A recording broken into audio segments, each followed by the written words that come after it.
노년의 재혼이 지옥문을 여는 6가지 이유 중 첫 번째는 상대의 사별한 또는 헤어진 배우자의 기억을 견뎌야 하기 때문입니다. 노년의 재혼을 결심한 사람들 중 많은 이들이 지금만 보고 시작합니다. 함께 밥을 먹고 산책을 하고 외롭지 않게 살아가고 싶다는 단순한 바람으로 문을 엽니다. 하지만 문을 열고 들어가 보면 그 안에는 또 다른 사람이 살고 있습니다. 바로 죽은 전 배우자 혹은 이혼한 옛사람입니다. 그 사람의 그림자, 흔적, 기억은 결코 사라지지 않습니다. 그리고 문제는 바로 그 지워지지 않는 존재와의 삼각관계가 시작된다는 점입니다. 같이 살다 보면 상대방의 입에서 끊임없이 전 배우자의 이름이 튀어나옵니다. 우리 그이는 그럴 땐 이렇게 했는데, 전에 살던 사람은 저 음식 좋아했는데 처음엔 웃으며 넘기지만 시간이 지날수록 자존심에 생채기가 나고 감정이 뒤틀리기 시작합니다. 심지어 결혼기념일조차 전 배우자와의 날짜를 기억하며 헷갈려합니다. 사진 한 장, 오래된 앨범, 장롱 깊숙이 숨겨둔 옷가지 하나가 현재의 부부 사이를 갈라놓는 흉기가 됩니다. 더 심각한 건 상대가 여전히 전 배우자를 사랑하고 있을 수 있다는 점입니다. 특히 사별한 경우 그 사람은 미화되어 마음속에 완벽하게 남아 있습니다. 당신은 그 그림자를 넘을 수 없는 경쟁자가 되는 것입니다. 죽은 사람과의 경쟁은 항상 패배로 끝납니다. 당신이 아무리 좋은 음식을 해줘도, 아무리 정성을 다해도 상대방은 늘 전에 그 사람이 더라는 말로 당신을 무너뜨립니다. 그 기억은 단지 마음속에만 있지 않습니다. 대화, 행동, 생활 습관, 인테리어, 냉장고 정리 방식까지 스며들어 있습니다. 전 배우자의 방식으로 살아가면서 당신에게는 그것을 그대로 따라오길 강요합니다. 심지어 자식들까지 우리 아버지는 원래 이렇게 사셨어요 라고 말하며 당신의 삶을 부정합니다. 결국 당신은 사랑을 나누기 위해 시작한 결혼에서 유령과의 싸움을 벌이게 되는 것입니다. 경기도 수원에 사는 70세 이모 어르신은 아내와 사별한 후 오랜 외로움 끝에 재혼을 결정했습니다. 상대 여성은 이혼 경력이 있었고 서로 의지가 되어 조용한 노후를 꿈꿨습니다. 그런데 결혼한 지 한 달이 채 지나지 않아 이상한 일들이 벌어졌습니다.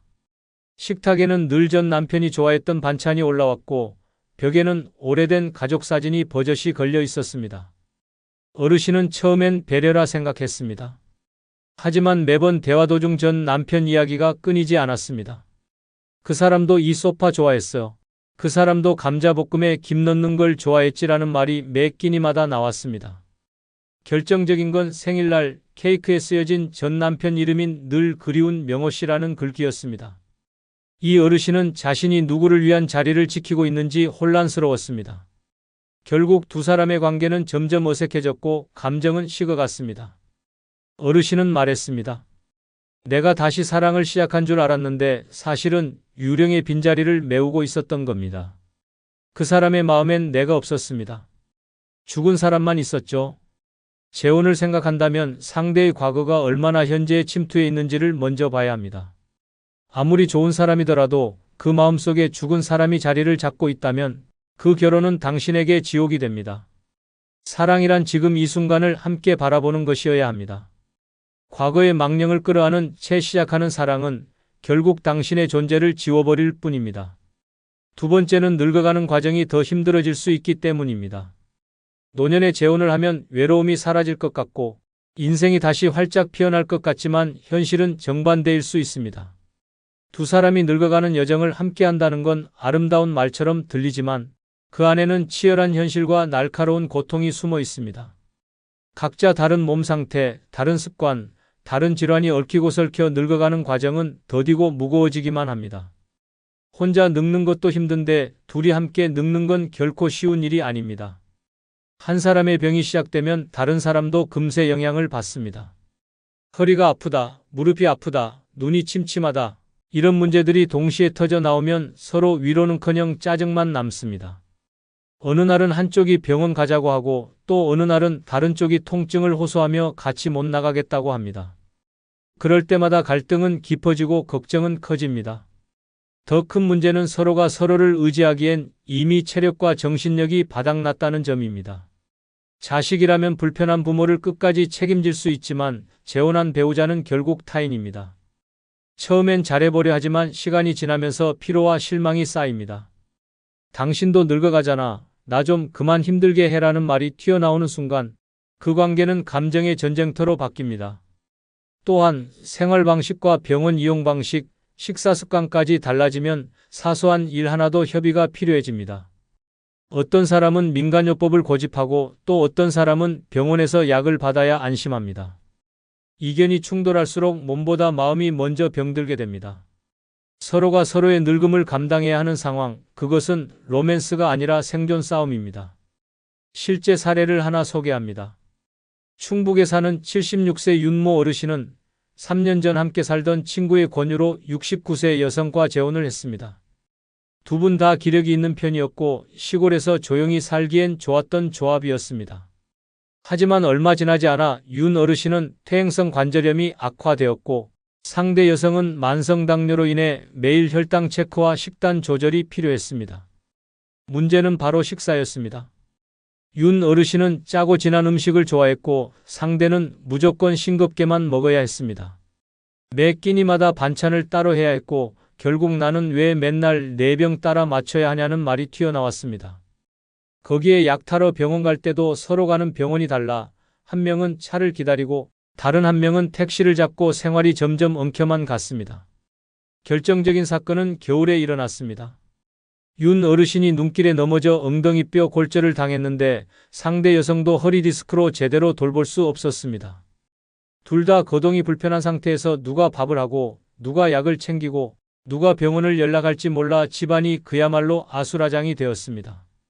결국 두 분 모두 자식에게 연락하게 되었고 자식들끼리 다툼까지 벌어졌습니다. 윤 어르신은 나중에 이렇게 말했습니다. 혼자 늙는 게 무서워서 결혼했는데 같이 늙으니 더 무섭더군요. 내 병도 벅찬데 옆 사람 병까지 감당하려니 몸보다 마음이 먼저 무너졌습니다. 이처럼 노년의 재혼은 단순히 외로움 해소의 해답이 아닙니다. 서로가 서로의 쇠약해지는 모습을 감당하는 일은 생각보다 훨씬 더 무겁고 고통스럽습니다. 함께 늙는다는 건 낭만이 아닙니다. 현실이고 때로는 고통입니다. 재혼은 그 무게까지 받아들일 준비가 되어 있을 때만 선택해야 합니다. 그렇지 않으면 노후는 외로움 대신 싸움으로 평온 대신 지옥으로 바뀔 수 있습니다. 세 번째는 서로의 경제 상황을 속일 가능성이 있기 때문입니다. 노년에 시작하는 사랑, 그 달콤함 속에는 치명적인 함정이 숨어 있습니다. 바로 돈을 둘러싼 거짓말입니다. 나이 들수록 외로움이 커지고 함께할 누군가가 간절해지다 보니 상대의 경제 상태를 제대로 확인하지 않고 재혼을 결정하는 일이 비일비재합니다. 하지만 이건 자칫하면 인생 최악의 선택으로 이어질 수 있습니다. 노년에 재혼을 원하는 사람들 중 상당수는 실은 사랑보다 경제적 안정을 바라는 경우가 많습니다. 그래서 자신의 빚이나 연체된 카드값, 체납된 세금, 심지어 자식의 경제 문제까지도 숨기고 결혼을 시도합니다. 겉으로는 멀끔한 양복을 입고 말도 점잖게 하지만 실제 통장엔 잔고가 바닥인 경우가 허다합니다. 게다가 혼인신고까지 해버리면 상대의 채무까지 고스란히 함께 떠안게 됩니다. 노년에 짊어질 짐은 건강만으로도 충분합니다. 그런데 거기에 상대의 빚까지 더해진다면 그건 사랑이 아니라 파멸입니다. 더구나 상대방이 돈을 빌려달라고 하거나 집을 담보로 뭔가를 하자고 제안하면 그때부터는 삶이 완전히 무너질 수 있습니다. 노년의 자산은 대부분 평생 모은 전 재산입니다. 그걸 단 몇 년 안에 다 털릴 수 있다는 이야기입니다. 경제적인 거짓말은 감정보다 더 깊게 사람을 배신합니다. 사랑받는 줄 알았던 마음은 결국 돈줄로 이용당한 결과였고 남은 건 텅 빈 지갑과 망가진 자존감뿐입니다. 그리고 그때가 되면 이미 늦었습니다. 재산은 돌아오지 않고 신뢰도, 가족도, 인간관계도 송두리째 무너집니다. 문제는 이 속임수가 결혼 전엔 절대 드러나지 않는다는 점입니다. 처음엔 나는 돈 걱정 없어요. 국민연금도 충분하고 자식들도 잘 살아요 라며 안심시킵니다. 하지만 막상 결혼을 하고 살림을 합쳐보면 전혀 다른 현실이 펼쳐집니다. 매달 빠듯한 생활비, 밀려있는 공과금, 갑자기 들이닥치는 카드 독촉장. 그제야 상대가 보여주지 않았던 진짜 얼굴을 알게 되는 것입니다. 전남에 사는 67세 박모 어르신은 2년 전 교회 지인의 소개로 한 여성을 만나 재혼을 했습니다. 상대는 처음 만났을 때 서울 아파트 한 채 있고 자식들도 다 잘 살아서 도움 안 받아요라고 말했습니다. 박 어르신은 감동했습니다. 덕분에 마음을 열고 혼인신고까지 마친 뒤 전셋집을 빼고 일부 금액을 결혼생활 자금으로 썼습니다. 하지만 결혼 후 3개월 만에 그 여성의 카드빚 2천만 원이 밝혀졌고 이어서 자녀의 대출 보증까지 서준 사실을 알게 되었습니다. 심지어 그녀가 말한 서울 아파트는 본인 명의가 아닌 과거 남편 명의였고 현재는 법적 분쟁 중이었습니다. 박 어르신은 분노했지만 이미 법적으로 부부가 된 상태였기 때문에 해지하려면 수많은 법적 절차를 거쳐야 했습니다. 결국 박 어르신은 빚 독촉에 시달리며 건강이 급격히 나빠졌고 결국 본인의 연금 일부까지 압류당하게 되었습니다. 가족들은 연락을 끊었고 어르신은 말했습니다. 내가 바보였습니다. 외롭다고 마음 열었던 게 내 노후를 망쳤습니다. 사랑이 아니라 사기였습니다. 이처럼 노년의 재혼은 감정만으로 결정해서는 절대 안 됩니다. 겉모습, 말투, 태도에 속지 마십시오. 상대의 경제 상황은 직접 확인하고 혼인신고는 최소 몇 개월 이상 함께 살아본 후 신중하게 결정해야 합니다. 한 번의 잘못된 선택이 당신의 평생을 송두리째 무너뜨릴 수 있습니다. 노년에 시작한 사랑이 독이 되지 않으려면 반드시 돈부터 확인하십시오. 냄새나는 마음보다 더 무서운 건 텅 빈 지갑에서 시작된 파국입니다. 네 번째는 상대의 병간호를 해야 할 수도 있기 때문입니다. 노년의 재혼을 결심하는 사람들은 대부분 외로움을 이기기 위해 혹은 남은 삶을 함께 나누고 싶다는 생각으로 시작합니다. 하지만 그 결정이 인생의 마지막을 후회로 가득 채우는 지옥문이 될 수 있다는 사실을 아는 사람은 많지 않습니다. 왜일까요? 바로 재혼한 상대가 어느 날 갑자기 병석에 눕게 될 수도 있기 때문입니다.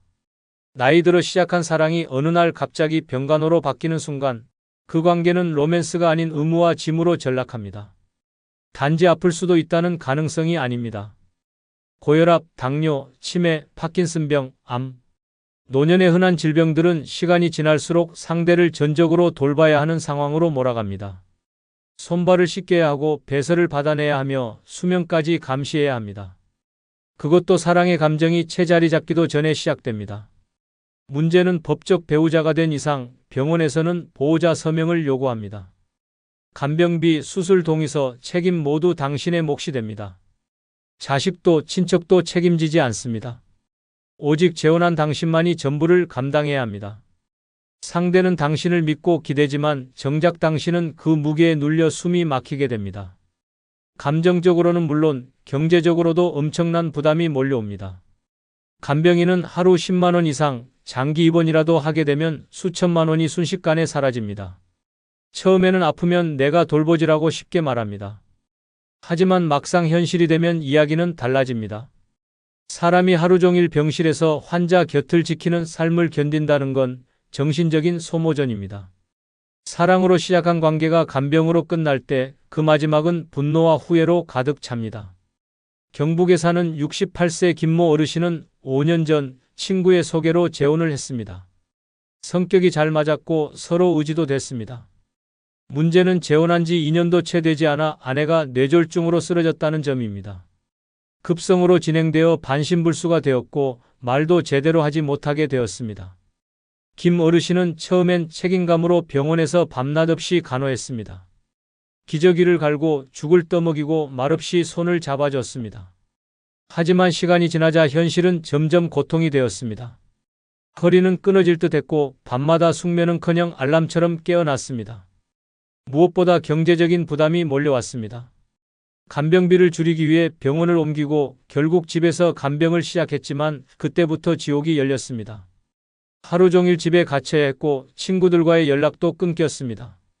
심지어 그의 친자식들은 아버지 왜 그렇게까지 하세요? 라며 외면했습니다. 김 어르신은 이렇게 말했습니다. 사랑한다고 했을 뿐인데 내 인생이 완전히 사라졌습니다. 하루하루가 지옥입니다. 내가 이러려고 재혼했나 싶습니다.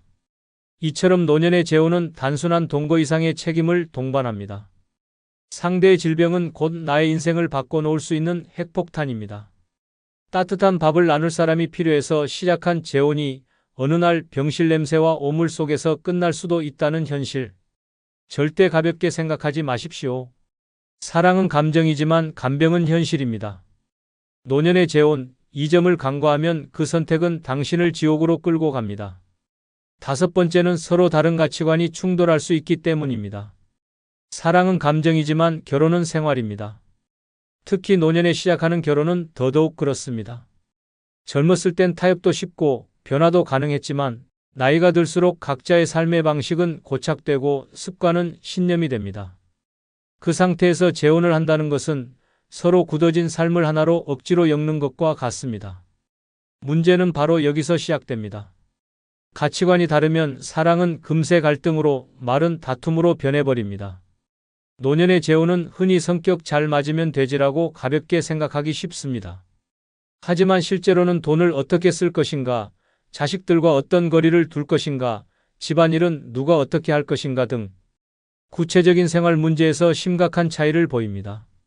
이런 차이는 말로 타협되지 않습니다. 오히려 내가 평생 이렇게 살아왔어라는 고집으로 충돌합니다. 결국 상대의 삶을 이상하다, 답답하다고 느끼며 실망과 짜증이 반복됩니다.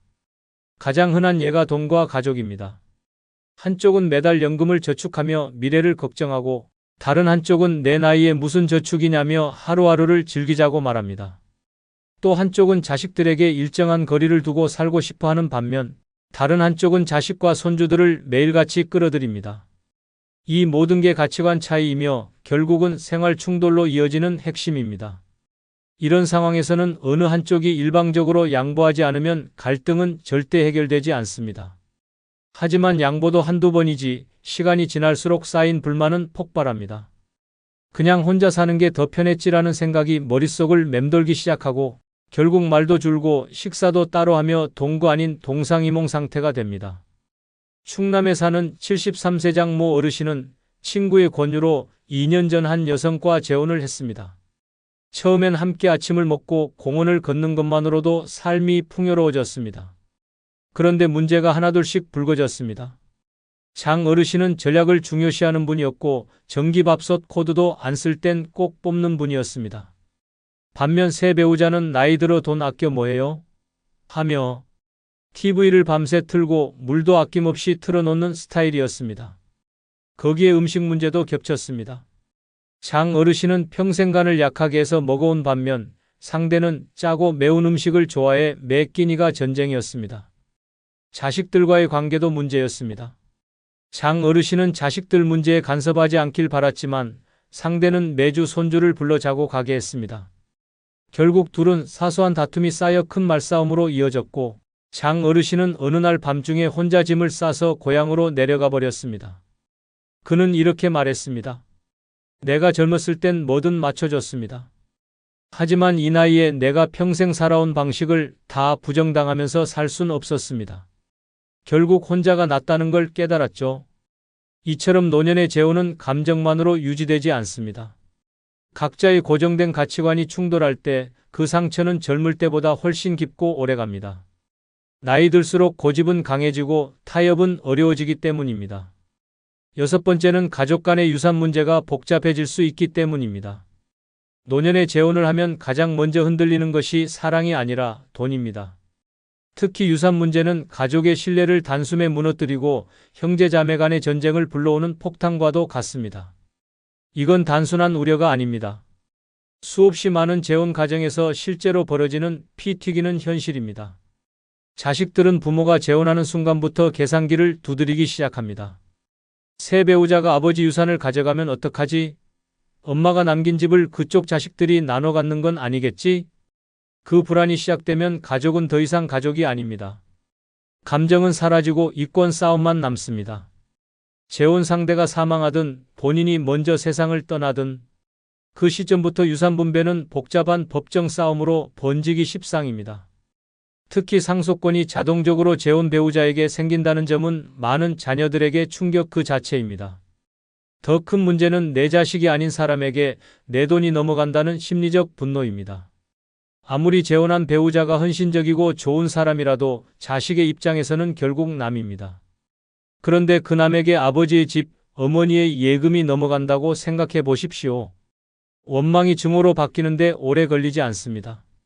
결국 가족 모임은 끊기고 전화 한 통조차 받지 않는 관계가 되어버립니다.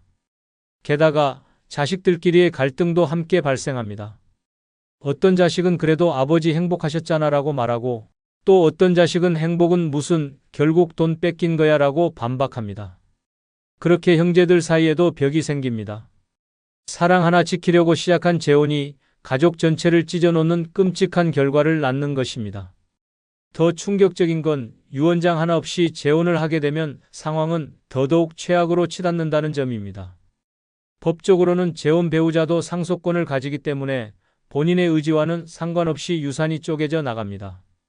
이때 자식들이 할 수 있는 건 단 하나, 소송뿐입니다. 피를 나눈 가족이 법정에서 얼굴 붉히며 싸우는 것, 그게 당신이 꿈꿨던 노년의 모습입니까? 서울에 사는 71세 정모 어르신은 10년 전 아내를 암으로 먼저 떠나보내고 3년 전 조용히 재혼을 했습니다. 상대는 평소 알고 지내던 지인으로 성품도 좋고 자식들도 각자 독립해 갈등이 없을 거라 믿었습니다. 하지만 문제는 정 어르신이 세상을 떠난 후부터 시작됐습니다. 정 어르신의 자녀들은 아버지의 전 재산이 모두 새 배우자 명의로 변경된 것을 알고 경악했습니다. 본인들은 전혀 상의받지 못한 채 수십 년간 함께한 집, 예금, 심지어 아버지의 유품까지 새 어머니가 모두 가져간 것입니다. 아들 하나는 정신적 충격으로 병원에 입원했고 딸은 바로 법원에 유류분 청구 소송을 걸었습니다. 결국 온 가족이 법정에서 얼굴을 마주했고 싸움은 2년 가까이 이어졌습니다. 가장 안타까운 건 정 어르신의 장례식에서조차 자식과 새 배우자가 서로 말을 섞지 않았다는 점입니다. 한 딸은 이렇게 말했습니다. 아버지가 사랑한 분이지만 우리를 이렇게 만든 것도 아버지입니다. 사랑 때문에 가족이 무너졌습니다. 이처럼 노년의 재혼은 단순한 감정의 문제가 아닙니다.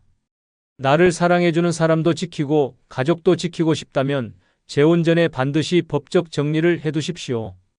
그렇지 않으면 당신이 떠난 후 남겨진 사람들은 평생 원망 속에 살아가게 됩니다. 엄마, 이번에도 그냥 해주세요. 할머니는 이해심 많잖아요. 그 나이에 뭘 더 바라세요? 이런 말을 들으며 또 애쓰고 있다면 그건 당신의 삶이 점점 사라지고 있다는 경고입니다. 남은 시간은 누가 대신 살아주지 않습니다. 이제는 증명도 참음도 희생도 멈춰야 합니다. 그렇게 살아온 날들만으로도 이미 충분히 위대합니다. 늙어서까지 애쓰지 않아도 되는 이유는 단 하나, 당신이 행복할 권리가 있기 때문입니다. 억지로 웃는 얼굴 대신 진심으로 편안한 미소 하나 지을 수 있는 하루, 그 하루가 당신에게는 가장 값진 시간입니다. 지금부터라도 힘을 빼고 기대를 내려놓고 나답게 사는 삶을 선택하십시오. 그 선택이야말로 가장 지혜로운 노년의 시작입니다. 늙어서 너무 애쓰며 살지 않아도 되는 이유 중 첫 번째는 너무 애쓰지 않아도 삶은 흘러가기 때문입니다. 당신이 밤새도록 고민하고 새벽부터 움직이고 남들보다 더 부지런히 살아도 세상은 바뀌지 않습니다. 하루 이틀 늦는다고 잠깐 쉰다고 손 놓는다고 인생이 멈추는 법은 없습니다. 하지만 우린 평생 그렇게 배워왔습니다. 열심히 해야 산다. 게으르면 뒤처진다. 아프면 안 된다. 그 결과 지금의 당신은 몸은 지쳐있고 마음은 말라 있습니다. 자식을 키우면서 가족을 챙기면서 일생을 쏟아붓고도 정작 당신 자신을 위한 시간은 없었습니다. 그렇게 애써도 그토록 바쳐도 결국 세월은 당신을 기다려주지 않았고 당신의 수고를 세상은 기억하지 않았습니다. 살아남으려고 버티려고 증명하려고 버둥된 지난 세월의 끝에 남은 건 온몸에 쌓인 피로뿐입니다. 그런데도 왜 아직도 애쓰고 있습니까? 지금 이 순간에도 밥은 따뜻하게 해야 하고 빨래는 밀리지 않게 돌려야 하며 자식은 걱정되고 손주는 챙겨야만 한다고 생각합니다. 하지만 진실은 너무나 간단합니다. 당신이 잠시 멈춰도 세상은 멀쩡하게 굴러갑니다. 밥 한 끼 안 차린다고 자식이 쓰러지지 않고 청소 하루 미뤘다고 집이 무너지지 않습니다. 몸이 아픈데도 억지로 일어나 걱정하고 힘든데도 괜찮은 척하며 애쓰는 건 결국 당신 스스로를 망가뜨리는 일입니다. 이제는 내려놓아야 합니다. 애쓰지 않아도 괜찮은 나이, 열심히 하지 않아도 용서받는 나이, 무언가를 하지 않아도 이해받아야 하는 나이가 바로 지금입니다. 삶은 강처럼 흐릅니다. 당신이 안달을 내든 조용히 있든 결국 흐르는 시간은 똑같고 도착지는 같습니다. 그렇다면 굳이 거친 물살에 몸을 던져 상처 입을 이유가 없습니다. 느리게 가볍게 편하게 가는 게 더 현명한 선택입니다. 당신이 힘을 뺀 순간 삶은 오히려 더 부드럽게 흘러가기 시작합니다. 이러한 삶의 전환을 실제로 보여준 한 어르신의 이야기가 있습니다. 부산에 사는 76세 배영자 할머니는 평생을 종종걸음으로 살아오신 분입니다. 아침 5시에 일어나 밥하고 마당 청소하고 이웃들 반찬 나눠주고 손주 어린이집 챙기며 단 하루도 제대로 쉬어본 적이 없었습니다. 그런데 어느 날 허리를 삐끗하면서 병원 신세를 지게 되었고 의사는 지금이라도 쉬지 않으면 더 큰 병 옵니다 라고 경고했습니다. 처음엔 불안했습니다. 내가 안 하면 집안이 돌아가지 않을 텐데라는 생각에 조바심이 났습니다. 그런데 놀랍게도 집은 무너지지 않았고 자식은 스스로 밥을 챙겨 먹었고 손주는 잘 자랐습니다. 그 순간 할머니는 깨달았습니다. 그동안 내가 너무 많은 걸 혼자 짊어지고 있었다는 사실을. 그 후 배할머니는 오전엔 푹 자고 오후엔 좋아하던 수혜를 하며 시간을 보내기 시작했습니다. 동네 친구와 마트도 가고 시장 구경도 하며 자신만의 시간을 갖게 되었습니다. 몸은 점점 좋아졌고 마음은 훨씬 여유로워졌습니다. 가족들도 엄마가 요즘 정말 좋아 보여요 라며 기뻐했고 손주도 할머니랑 그림 그리는 시간 제일 좋아라고 말했습니다. 할머니는 이렇게 말합니다. 그렇게 애쓰지 않아도 삶은 멈추지 않더라고요. 이제는 그냥 흘러가는 대로 따라가려고요. 당신도 이제는 괜찮습니다. 조금 느리게 가도 됩니다. 조금 미뤄도 됩니다. 조금 쉬어도 됩니다. 삶은 당신이 애쓰지 않아도 이미 흘러가고 있고 당신은 그 안에서 더 이상 고통받지 않아도 됩니다. 애쓰는 인생은 이제 끝내고 누리는 인생을 시작할 시간입니다. 늙어서 너무 애쓰며 살지 않아도 되는 이유 중 두 번째는 내 방식대로 살아도 누구도 뭐라 할 수 없기 때문입니다. 이제는 누가 뭐라든 어떻게 보든 상관없이 내 인생을 나답게 살아야 할 시간입니다. 평생을 참으며 맞추며 포기하며 살아왔습니다. 자식 눈치, 남편 눈치, 며느리 눈치, 이웃 눈치까지 보며 말 한마디, 행동 하나를 조심하며 살아왔습니다. 그 결과 남은 건 뭡니까? 당신은 착한 엄마, 좋은 시어머니, 참을성 있는 이웃으로 불렸지만 정작 당신이 원하는 삶은 단 하루도 허락받지 못했습니다. 좋은 사람으로 보이기 위해 희생했고 다정한 사람이라는 말 한마디에 속을 태웠고 나를 버려가며 남의 기대에 맞춰 살았습니다. 그런데 그런 당신에게 세상은 보답해 주었습니까? 아니었습니다. 너무 조용하면 무시당하고 너무 맞춰주면 당연시되고 너무 착하면 지나가다 짓밟히는 존재가 되어버렸습니다. 이제는 깨달아야 합니다. 내 방식대로 살아도 됩니다. 아니, 살아야만 합니다. 누가 뭐라 하든 그건 그들의 기준일 뿐이고 당신 인생은 오직 당신만의 속도와 색깔로 채워져야 합니다. 늦게 일어나면 게으르다, 조용하면 성격이 이상하다, 하고 싶은 말 하면 무례하다. 그런 기준은 청춘들의 세상에서는 통할지 몰라도 이제는 그 모든 잣대에서 자유로워져야 할 시간입니다. 당신은 이미 수십 년을 가족과 사회를 위해 살아온 사람입니다. 이제 남은 인생은 누구도 간섭할 수 없는 당신만의 시간입니다. 아침 11시에 일어나도 괜찮고 하루 종일 집에서 책만 봐도 괜찮고 반찬 3가지가 아니라 하나만 올려도 충분합니다. 나만 편하면 됩니다. 누군가에게 칭찬받기 위해 누군가에게 맞추기 위해 애쓰지 않아도 됩니다. 당신은 지금 세상의 기준이 아니라 내 마음이 중심인 인생을 살아야 할 자격을 갖춘 사람입니다. 이런 삶을 실천하고 있는 사람이 있습니다. 경기도 용인에 사는 74세 김화자 할머니는 한때 동네에서 가장 부지런한 분으로 소문났습니다. 늘 아침 6시면 밥을 하고 정해진 시간에 시장을 보고 오후엔 손주들 간식을 준비하며 한치의 틀어짐 없이 살았습니다. 그러다 어느 날 심한 어지럼증으로 쓰러졌고 병원에서 스트레스와 과로가 원인이라는 말을 들었습니다. 그 말을 듣고 김 할머니는 결심했습니다. 이제는 내 마음대로 살아야겠다. 그 다음 날부터 달라졌습니다. 아침 9시까지 푹 자고 눈 뜨자마자 좋아하는 클래식 음악을 틀고 점심은 라면으로 간단하게 해결하고 오후엔 마당에 앉아 해를 보며 차를 마셨습니다. 그 모습을 본 자식들이 처음엔 놀랐지만 할머니는 단호히 말했습니다. 이제는 내가 하고 싶은 대로 살 거야. 누구도 뭐라 못해. 그리고 한 달 후 김할머니의 얼굴은 환하게 달라졌습니다. 웃음이 많아졌고 말수도 늘었고 무엇보다 마음이 편해지니 건강까지 좋아졌습니다. 할머니는 지금도 주변 어르신들에게 말합니다. 남 눈치 보지 마세요. 내가 좋으면 그게 최고예요. 그 말에 동네 친구들도 하나둘씩 자신의 방식대로 하루를 살아가기 시작했습니다. 지금 당신도 그렇게 살아야 합니다. 내가 늦게 일어나는 것도, 내가 혼자 조용히 있는 것도, 내가 뭔가 하지 않는 것도 전부 나의 선택이고 나만이 허락할 수 있는 자유입니다. 남이 뭐라 해도 괜찮습니다. 그들은 당신 인생을 살아주지 않습니다. 이제는 나답게 내 식대로 내 기분 따라 살아도 되는 나이입니다. 그것이 진짜 자유이고 진짜 행복입니다. 당신의 방식이 곧 당신의 존엄입니다. 더는 애쓰지 마십시오. 당신 마음대로 살아도 됩니다. 늙어서 너무 애쓰며 살지 않아도 되는 이유 중 세 번째는 인생의 마무리는 조용히 웃을 수 있으면 되기 때문입니다.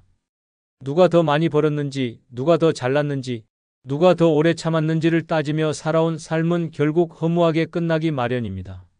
삶은 경쟁이 아니라 마지막에 얼마나 가볍고 따뜻하게 웃을 수 있는지에 달려 있습니다. 그런데도 우리는 여전히 멈추지 못합니다. 몸이 아픈데도 움직이고 마음이 지쳤는데도 억지로 챙기고 늙은 몸으로 끝없는 의무감에 스스로를 몰아붙입니다. 이제는 놓아야 합니다. 더 이상 무리하지 않아도 됩니다. 더 채우지 않아도, 더 버티지 않아도, 더 인정받지 않아도 됩니다. 남은 인생은 다른 누구도 아닌 오직 나 자신을 위한 시간이어야 합니다. 그 시간이 비워져 있다면 지금부터라도 천천히 채워가면 됩니다. 누가 뭐래도 괜찮습니다. 더는 완벽하지 않아도 괜찮고 더는 대단하지 않아도 괜찮습니다. 그저 하루를 조용히 보내며 마음이 편안할 수 있다면 그게 가장 훌륭한 마무리입니다. 삶의 마지막 장면은 화려한 박수나 무거운 트로피가 아니라 편안하게 눈을 감으며 미소 지을 수 있는 그 순간입니다. 그 미소는 단 하루도 나를 위해 살지 못한 인생에서는 결코 나올 수 없습니다. 수십 년을 참고 맞추고 애써 살아왔습니다. 이제는 그 긴 고생의 보상을 조용한 평안과 잔잔한 웃음으로 되돌려받아야 할 때입니다. 마지막까지 바쁘게 움직이다가 내 자리에서 웃지 못한 채 숨을 거두는 인생. 그건 너무나 허무하고 외로운 결말입니다. 인생의 마무리는 사람들에게 기억되는 모습보다 내가 나를 얼마나 따뜻하게 품고 떠날 수 있느냐에 달려 있습니다. 내가 나에게 말할 수 있어야 합니다. 참 잘 살아왔다. 이젠 편히 쉬어도 되겠다. 이렇게 조용한 웃음을 되찾은 실제 사례가 있습니다. 경기도 고양에 사는 82세 정선옥 할머니는 평생을 가정에 헌신하며 살아왔습니다. 남편 뒷바라지, 자식들 뒷바라지, 손주 돌보기까지 그렇게 바쁘게 살아오다 3년 전 남편을 먼저 보내고 허탈감에 시달리던 중 자신이 누군지조차 모르겠다는 생각에 빠졌습니다. 그런데 어느 날 동네 복지관에서 나를 위한 하루라는 프로그램에 참가하게 되었고 그날 이후 할머니는 삶이 달라졌습니다. 아침엔 따뜻한 차를 마시며 노트에 짧은 일기를 쓰고 오후에는 가까운 공원을 산책하며 햇살을 즐깁니다. 하루를 살아도 남이 아닌 나를 위해 사는 하루를 만들어가기 시작한 것입니다. 처음엔 자식들이 엄마 왜 이렇게 변하셨어요? 라고 놀라워했지만 할머니는 웃으며 말했습니다. 이제야 내 인생을 사는 것 같아서. 예전엔 웃어도 마음이 안 웃었거든. 이젠 마음이 먼저 웃어. 지금의 정선옥 할머니는 더 이상 누군가의 기대를 채우기 위해 애쓰지 않습니다. 손주가 안 온다고 서운해하지도 않고 자식이 전화가 뜸하다고 외로워하지도 않습니다. 대신 스스로를 위로하고 스스로를 웃게 하며 살아갑니다. 그리고 가끔 거울을 보며 조용히 웃습니다. 그래, 이 정도면 참 잘 살아온 거지. 인생의 마무리는 거창한 무대가 아닙니다. 잔잔한 하루 속에서 조용히 웃을 수 있는 순간이 가장 소중한 결말입니다. 그 미소를 위해 더 이상 애쓰지 마십시오. 당신이 살아낸 모든 날은 이미 충분했습니다. 이제는 편안히, 조용히, 그리고 따뜻하게 마무리할 시간입니다. 그 미소 하나면 인생은 충분히 잘 살았던 것입니다. 늙어서 너무 애쓰며 살지 않아도 되는 이유 중 네 번째는 마음이 가는 대로 살아도 되는 시기이기 때문입니다. 지금 이 나이에조차 여전히 해야 할 일, 맞춰야 할 눈치, 참아야 할 상황이 있다면 그건 너무나 슬픈 인생의 마무리입니다. 평생을 참고 양보하고 희생하며 살아왔습니다. 젊은 날에는 가족을 위해, 아이들을 위해, 남편을 위해, 사회의 시선까지 감당하며 나 자신은 뒷전으로 밀어둔 채 버텨왔습니다. 그렇게 쌓인 세월이 어느새 수십 년, 이제는 남은 날보다 살아온 날이 더 많아졌습니다. 그런데도 아직도 애쓰고 계십니까? 밥은 꼭 3끼 정성껏 차려야 하고, 손주는 매일 안부 전화하지 않으면 불안하고, 남이 뭘 생각할까 앞서 걱정하며 말 한마디도 조심하고 계십니까? 이제는 멈추어야 합니다. 이제는 당신이 진짜 원하는 대로 살아도 되는 시기입니다. 세상 누구도 당신의 삶을 대신 살아주지 않습니다. 당신이 하고 싶은 걸 미룬다고 누가 기억해주지 않습니다. 마음은 이미 자유롭고 싶은데 몸만 남의 시선에 묶여 있다면 그건 내 인생을 포기하는 것과 같습니다. 이제는 누가 뭐라고 하든 나만 괜찮으면 되는 시간입니다. 먹고 싶은 걸 마음껏 먹고 가고 싶은 곳을 즉흥적으로 가고 하고 싶은 말을 참지 않고 말할 수 있는 나이, 바로 지금이 그때입니다. 마음이 시키는 대로 살아도 아무도 비난하지 않을 시기, 그것이 노년입니다. 가끔은 늦게 일어나고 가끔은 청소를 미뤄도 됩니다. TV를 하루 종일 봐도 낮잠을 2번 자도 됩니다. 그게 당신의 마음이 원하는 일이라면 그것이야말로 가장 존중받아야 할 인생의 방식입니다. 이 나이에 타인의 기준에 맞춰 사는 건 고문입니다. 이제는 내 감정 하나하나를 소중히 여기며 내 마음이 기뻐하는 방향으로 하루하루를 보내는 것이 가장 중요합니다. 이런 변화를 실천하며 진짜 행복을 찾은 실제 사례가 있습니다. 경기도 평택에 사는 79세 박영심 할머니는 평생을 남한테 패 끼치지 말자는 철학 하나로 살아오신 분입니다. 자식 집에 가서도 눈치 보고 시장에 가서도 가게 주인 얼굴을 먼저 살피며 사셨습니다. 그런데 어느 날 친구가 갑작스레 세상을 떠난 후 박 할머니는 큰 충격을 받았습니다. 그 친구는 평생 남 걱정만 하다가 자신을 위해 해본 게 하나도 없다더라. 그 말을 듣고 박 할머니는 처음으로 내가 진짜 원하는 게 뭘까? 를 고민하기 시작했습니다.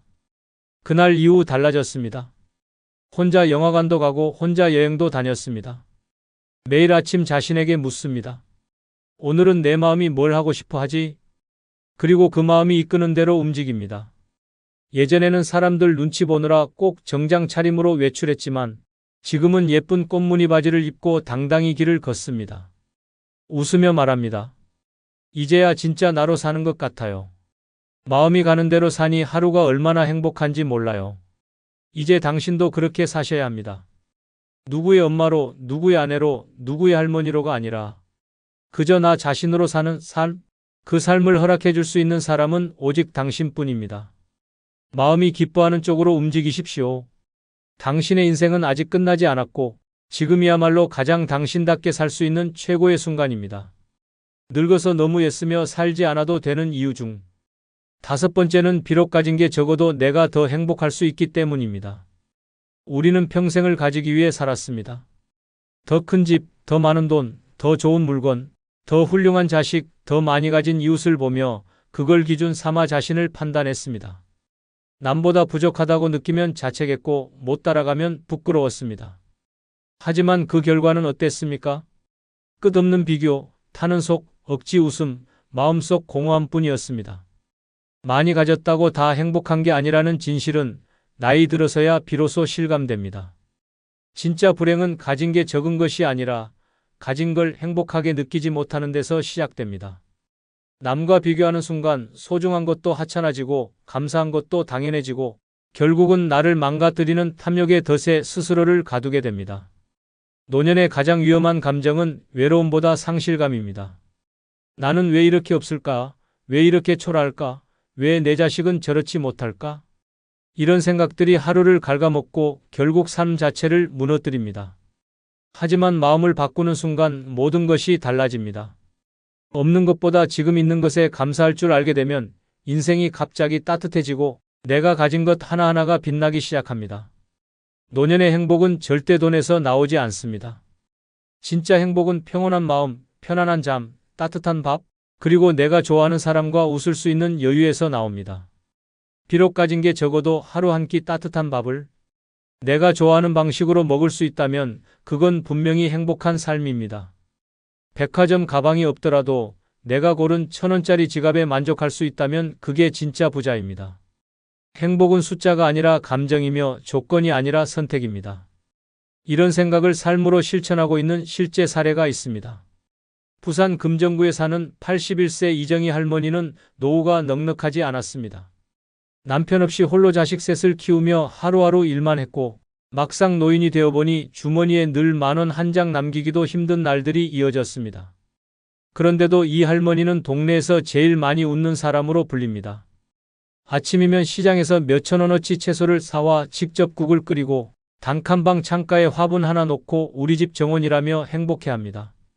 주변에서 그래도 돈 좀 있어야 여유롭지 않겠냐고 물으면 할머니는 이렇게 말합니다. 나는 지금도 너무 부자야. 웃을 수 있고 밥 맛있게 먹을 수 있고 잘 자고 마음 편하니까. 할머니의 집엔 냉장고가 작고 옷장엔 옷이 몇 벌 안 되지만 할머니의 얼굴은 동네에서 가장 따뜻하고 환하게 빛납니다. 며칠 전엔 동네 아이들에게 직접 만든 떡을 나눠주며 말했습니다. 내가 가진 건 별로 없지만 마음은 넘치거든.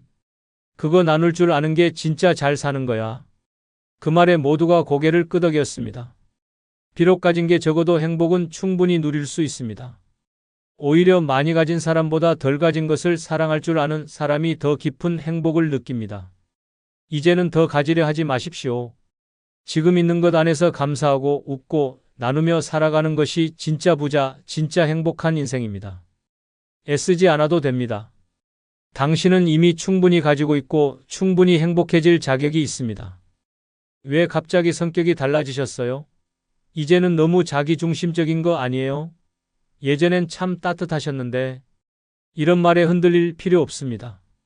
나를 먼저 챙긴다고 나쁜 게 아닙니다. 평생 양보하며 살아왔지만 늙어서까지 희생만 하는 인생은 비극입니다. 내 감정, 내 건강, 내 인생을 지켜야 당당한 노년을 살 수 있습니다. 이번 영상은 늙어서는 이기적으로 살아야 행복한 5가지 이유를 말씀드리겠습니다. 구독, 좋아요 누르시면 시작하겠습니다. 늙어서는 이기적으로 살아야 행복한 이유 첫 번째는 하고 싶은 말을 못하면 억울함이 쌓이기 때문입니다. 평생을 참고 살았습니다. 남 눈치 보고 가족 눈치 보고 괜히 말 꺼냈다가 분위기 흐릴까봐 입을 다물었습니다.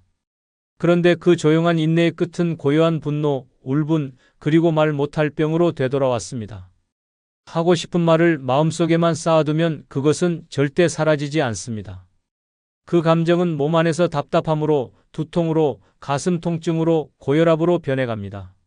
말 한마디 못한 억울함이 쌓이고 또 쌓이면 결국 자신을 무너뜨리는 가장 강력한 독이 됩니다. 특히 가족 안에서 참는 일은 더 치명적입니다. 며느리가 예의 없이 행동해도, 손주가 무례한 말을 해도, 자식이 마음을 몰라줘도 괜히 어색해질까봐, 나이든 내가 예민한 걸까봐 스스로만 자꾸 참고 넘깁니다.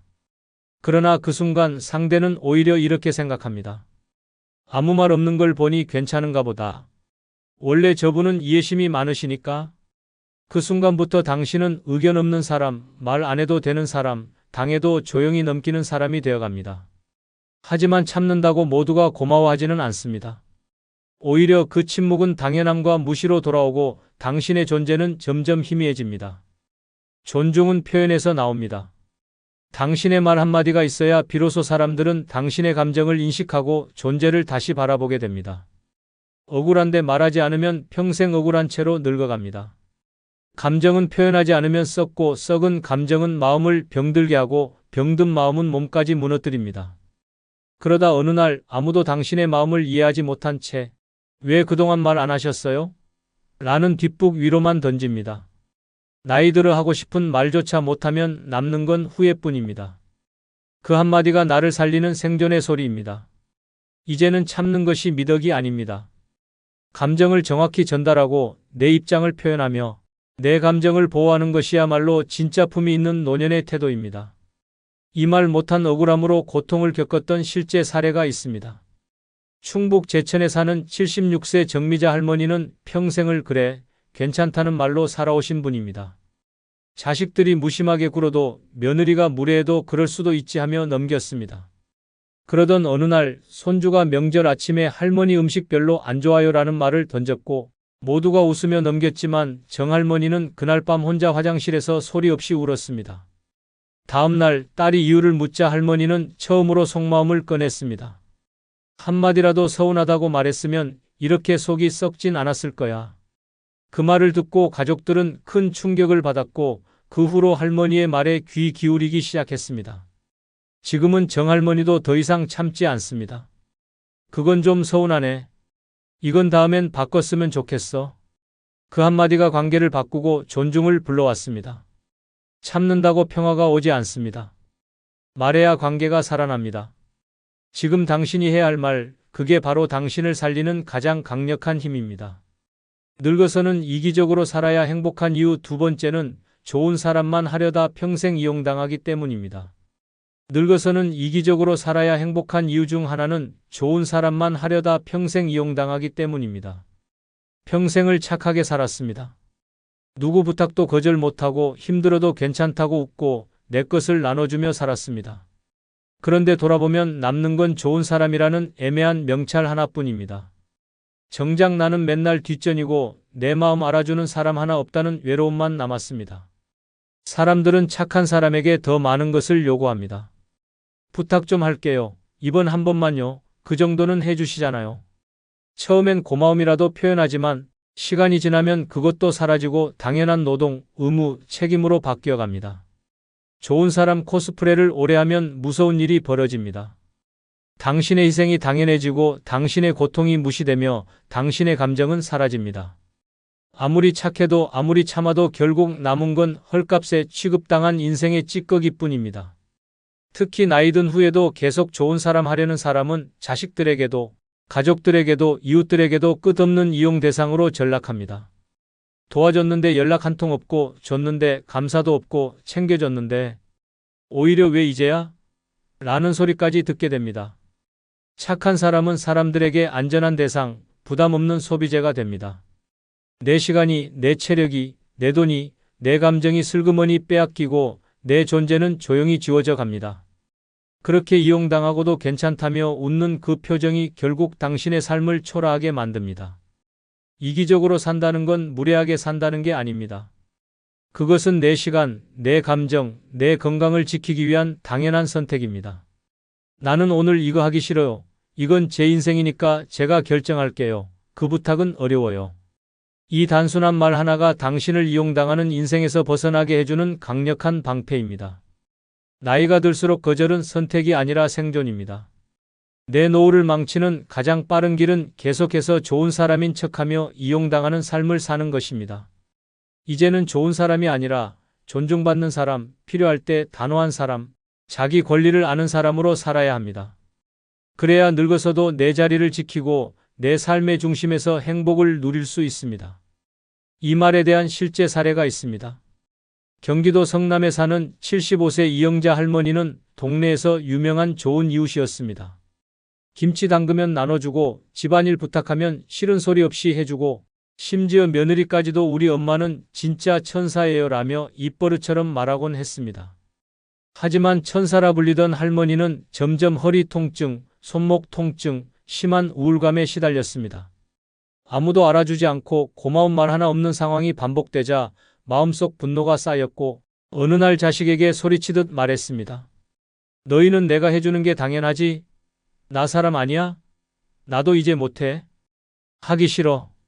그날 이후 자식은 깜짝 놀랐고 며느리도 눈물을 흘리며 죄송해요. 어머니가 힘드신 줄 몰랐어요 라고 말했습니다. 이영자 할머니는 그날 이후 모든 걸 바꿨습니다. 집안일 부탁도 안 돼. 음식 부탁도 힘들어. 손자 부탁도 이제는 못 봐라고 말하며 거절하기 시작했습니다. 놀랍게도 가족들은 더 존중해 주었고 이웃도 어르신도 쉬셔야죠 라고 먼저 배려해 주기 시작했습니다. 이 할머니는 웃으며 말했습니다. 좋은 사람 하다 병날 뻔했어. 이젠 딱 필요한 만큼만, 내 기분 좋은 만큼만 챙겨줄 거야. 착한 척하다 인생 잃지 마십시오. 진짜 행복한 노년은 남에게 좋은 사람 아닌 나에게 솔직한 사람으로 살아가는 것에서 시작됩니다.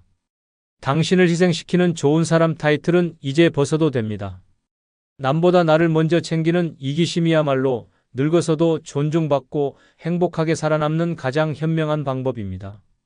늙어서는 이기적으로 살아야 행복한 이유 세 번째는 참기만 하면 병이 되어 돌아오기 때문입니다.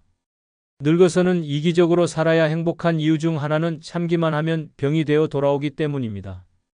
괜찮다는 말로 자신을 속이고 어차피 내일이다라고 참으며 살면 그 억누른 감정이 결국 몸에 쌓여 병이 됩니다.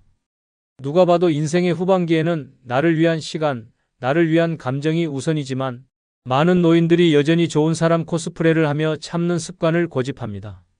하지만 참는 것은 그냥 넘어가는 것이 아니라 자신의 감정을 숨기고 억제하는 자가 치명적인 폭발을 일으킬 씨앗을 심는 것입니다.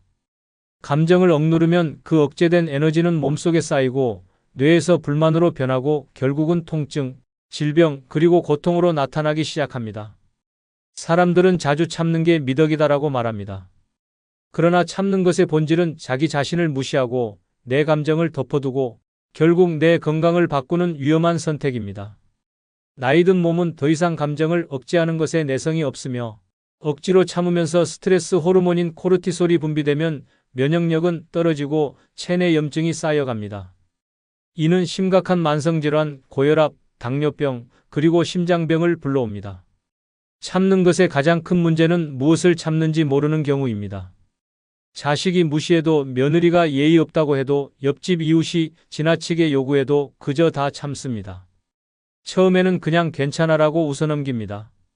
하지만 그 작은 불만 하나하나가 내 마음에 쌓이기 시작하고 어느 순간 그 참은 감정이 결국 나를 병들게 한다는 사실을 깨닫게 됩니다. 더 심각한 문제는 그 참음이 고통으로 돌아와 몸을 망가뜨린다는 점입니다. 예를 들어 스트레스가 쌓이면 신체는 그것을 무력해지지 않기 위해 근육 경직으로 반응합니다. 긴장된 근육이 풀리지 않고 방치되면 두통, 요통, 어깨 통증으로 발전하고 이는 만성 피로와 우울증을 일으킬 수 있습니다. 또한 내 마음의 억제는 위장 문제, 소화불량, 고혈압으로 번져 결국엔 건강을 위협하는 질병의 씨앗이 됩니다. 그리고 더 나쁜 점은 참은 감정이 제대로 표현되지 않으면 내가 누군지 어떤 감정을 느끼는지 모르게 되고 그 무의식적인 억누름은 결국 몸을 더욱 아프게 만듭니다. 내가 무엇을 원하는지 내 감정이 무엇인지 알지 못한 채 살면 몸이 제 역할을 하지 못하고 스스로 무너지는 경우가 많습니다. 이와 관련된 실제 사례가 있습니다. 대전에서 사는 79세 김명숙 할머니는 평생 남을 위해 살아왔고 남편, 자식, 친구들을 위해서 자신을 희생하며 살았습니다. 자식들이 부탁하면 무조건 들어주고 가족들의 요구가 있을 때는 내가 할 수 있는 만큼 해야지라고 생각하며 살았습니다. 하지만 그동안 할머니의 내면의 불만과 감정은 묻혀 있었고 그것이 어느 날 건강 문제로 드러나기 시작했습니다. 처음에는 그냥 가끔 피곤하다는 생각으로 넘겼습니다. 그런데 시간이 지나면서 몸의 피로가 점점 심해지고 걷는 것도 힘들어지고 결국 병원에 갔을 때 의사는 할머니에게 심장에 무리가 가고 있습니다라는 충격적인 말을 했습니다. 의사의 말에 할머니는 처음으로 자신이 평생 참기만 해온 삶이 결국 몸에 부담을 준 결과라는 사실을 깨달았습니다.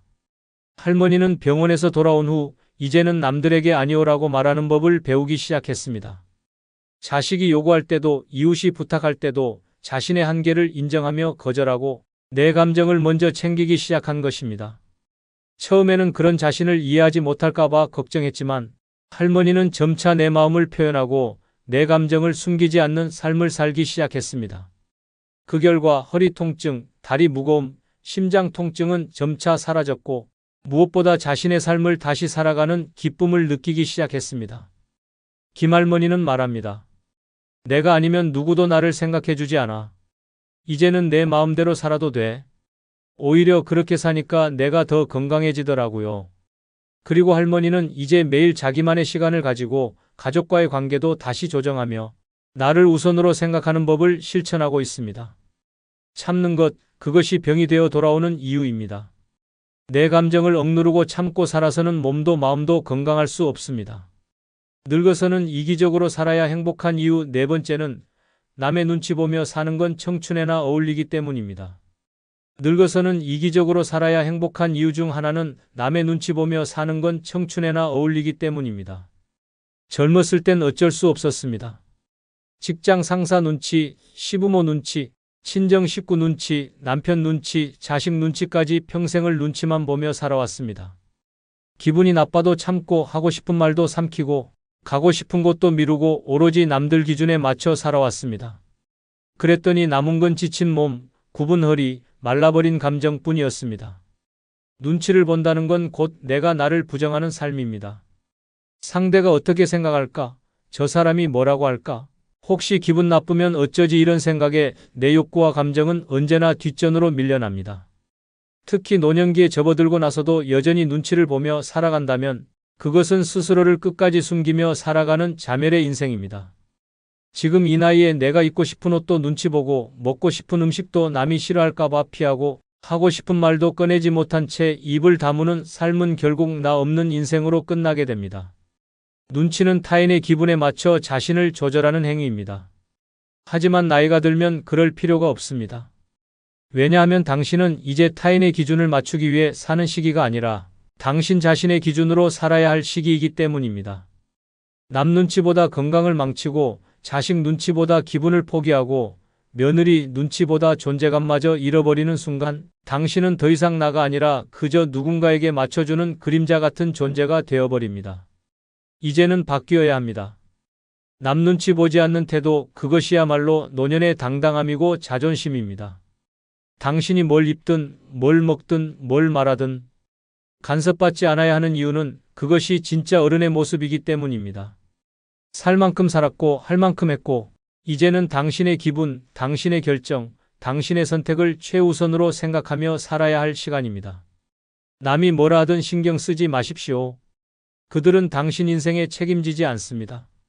웃으라고 말해도 아플 땐 대신 아파주지 않고 참고 살라 해도 병원에 같이 누워주지 않습니다. 남의 시선을 의식하느라 기분 나쁜데도 억지 웃음을 지으며 듣기 싫은 말에 고개 숙이는 건 청춘의 숙제일지언정 노년의 의무는 아닙니다. 이제는 마음껏 불편한 티를 내고 하기 싫은 건 안 하고 먹고 싶은 건 먹고 입고 싶은 건 입고 말하고 싶은 건 당당히 말해야 할 나이입니다. 그것이야말로 진짜 나로 살아가는 인생이고 존엄한 노년을 지키는 가장 멋진 자세입니다. 이런 삶의 전환을 보여준 실제 사례가 있습니다. 인천 부평에 사는 81세 정태순 할머니는 한때 주변의 천사 같은 어르신으로 불렸습니다. 언제나 웃는 얼굴, 아무리 힘들어도 괜찮다는 말만 하며 살았습니다. 그러던 어느 날 친구들과 외식 자리에 갔다가 자기가 좋아하는 짬뽕을 먹고 싶다 말했지만 다른 사람들이 싫어한다는 이유로 순두부찌개를 시켜야 했습니다.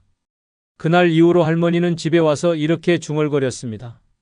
내가 언제까지 남들 입맛에 맞춰 살아야 하지? 그 말을 들은 손녀가 할머니, 다음부터는 할머니가 드시고 싶은 거 먼저 말해요 라고 했고 그 말에 정할머니는 뭔가 머리를 탁 얻어맞은 느낌이 들었다고 합니다. 그 다음부터는 변했습니다. 식당에 가면 자기가 먹고 싶은 메뉴를 고르고 모임에서도 하고 싶은 말은 꼭 하고 싫은 자리는 과감히 빠지기 시작했습니다. 처음엔 주변 사람들이 놀랐지만 시간이 지나자 오히려 할머니 요즘 멋있어졌다는 이야기를 듣게 됐습니다. 정할머니는 말합니다. 평생 눈치 보다가 이제서야 내 인생 사는 기분이야. 남의 시선에 맞춰 살아온 시간은 충분했습니다. 이제부터는 당신 시선으로, 당신 마음으로, 당신 기분에 맞춰 사는 것이 가장 행복한 노년의 조건입니다. 눈치 보지 말고 나답게 살기 시작할 시간입니다. 당신의 삶은 누구의 것도 아닌 오직 당신의 것입니다. 늙어서는 이기적으로 살아야 행복한 이유 5번째는 받지 못한 사랑은 스스로 채워야 하기 때문입니다. 늙어서는 이기적으로 살아야 행복한 이유 중 하나는 받지 못한 사랑은 스스로 채워야 하기 때문입니다. 젊었을 때는 사랑을 주고받는 게 당연하다고 생각했습니다. 부모의 사랑, 친구의 사랑, 연인의 사랑, 배우자의 사랑, 자식의 사랑까지 세상에는 사랑받을 자격이 있는 사람만이 있다고 믿었습니다. 하지만 나이가 들수록 그 믿음은 산산조각이 났습니다. 세월이 지나면서 주변 사람들의 사랑은 점점 줄어들고 내가 기대던 사랑은 항상 부족하게 느껴졌습니다. 자식들은 바쁘고 배우자는 연세가 드셔서 마음껏 기대기 어려운 상황입니다. 그럼에도 불구하고 나는 끊임없이 사랑을 갈망하며 주변을 살피고 내가 받을 사랑을 얻기 위해 애쓰지만 결국 무너져 내립니다. 사랑을 받지 못하는 그 허전함, 그 갈증은 무시할 수 없는 끔찍한 공허로 다가옵니다. 그 공허함은 점점 내 삶의 모든 감정과 에너지를 삼키기 시작하고 결국엔 내 존재까지 의심하게 만듭니다. 내가 사랑받지 못하면 나는 아무것도 아닌 사람이 되어버린다. 그런 생각이 내 머릿속을 떠나지 않게 되며 결국 자기 비하와 무력감에 빠지게 됩니다. 이것은 몸과 마음을 동시에 병들게 하는 무서운 자해행위입니다. 사랑을 받을 수 없다는 생각에 휩싸이면 내 존재 가치가 떨어진다고 느끼며 결국 외로움과 우울증에 시달리게 됩니다. 특히 노년에는 몸이 약해지고 사회적 고립감이 커져 이 상황이 더 심각해지기 쉽습니다. 하지만 받지 못한 사랑은 스스로 채워야 합니다.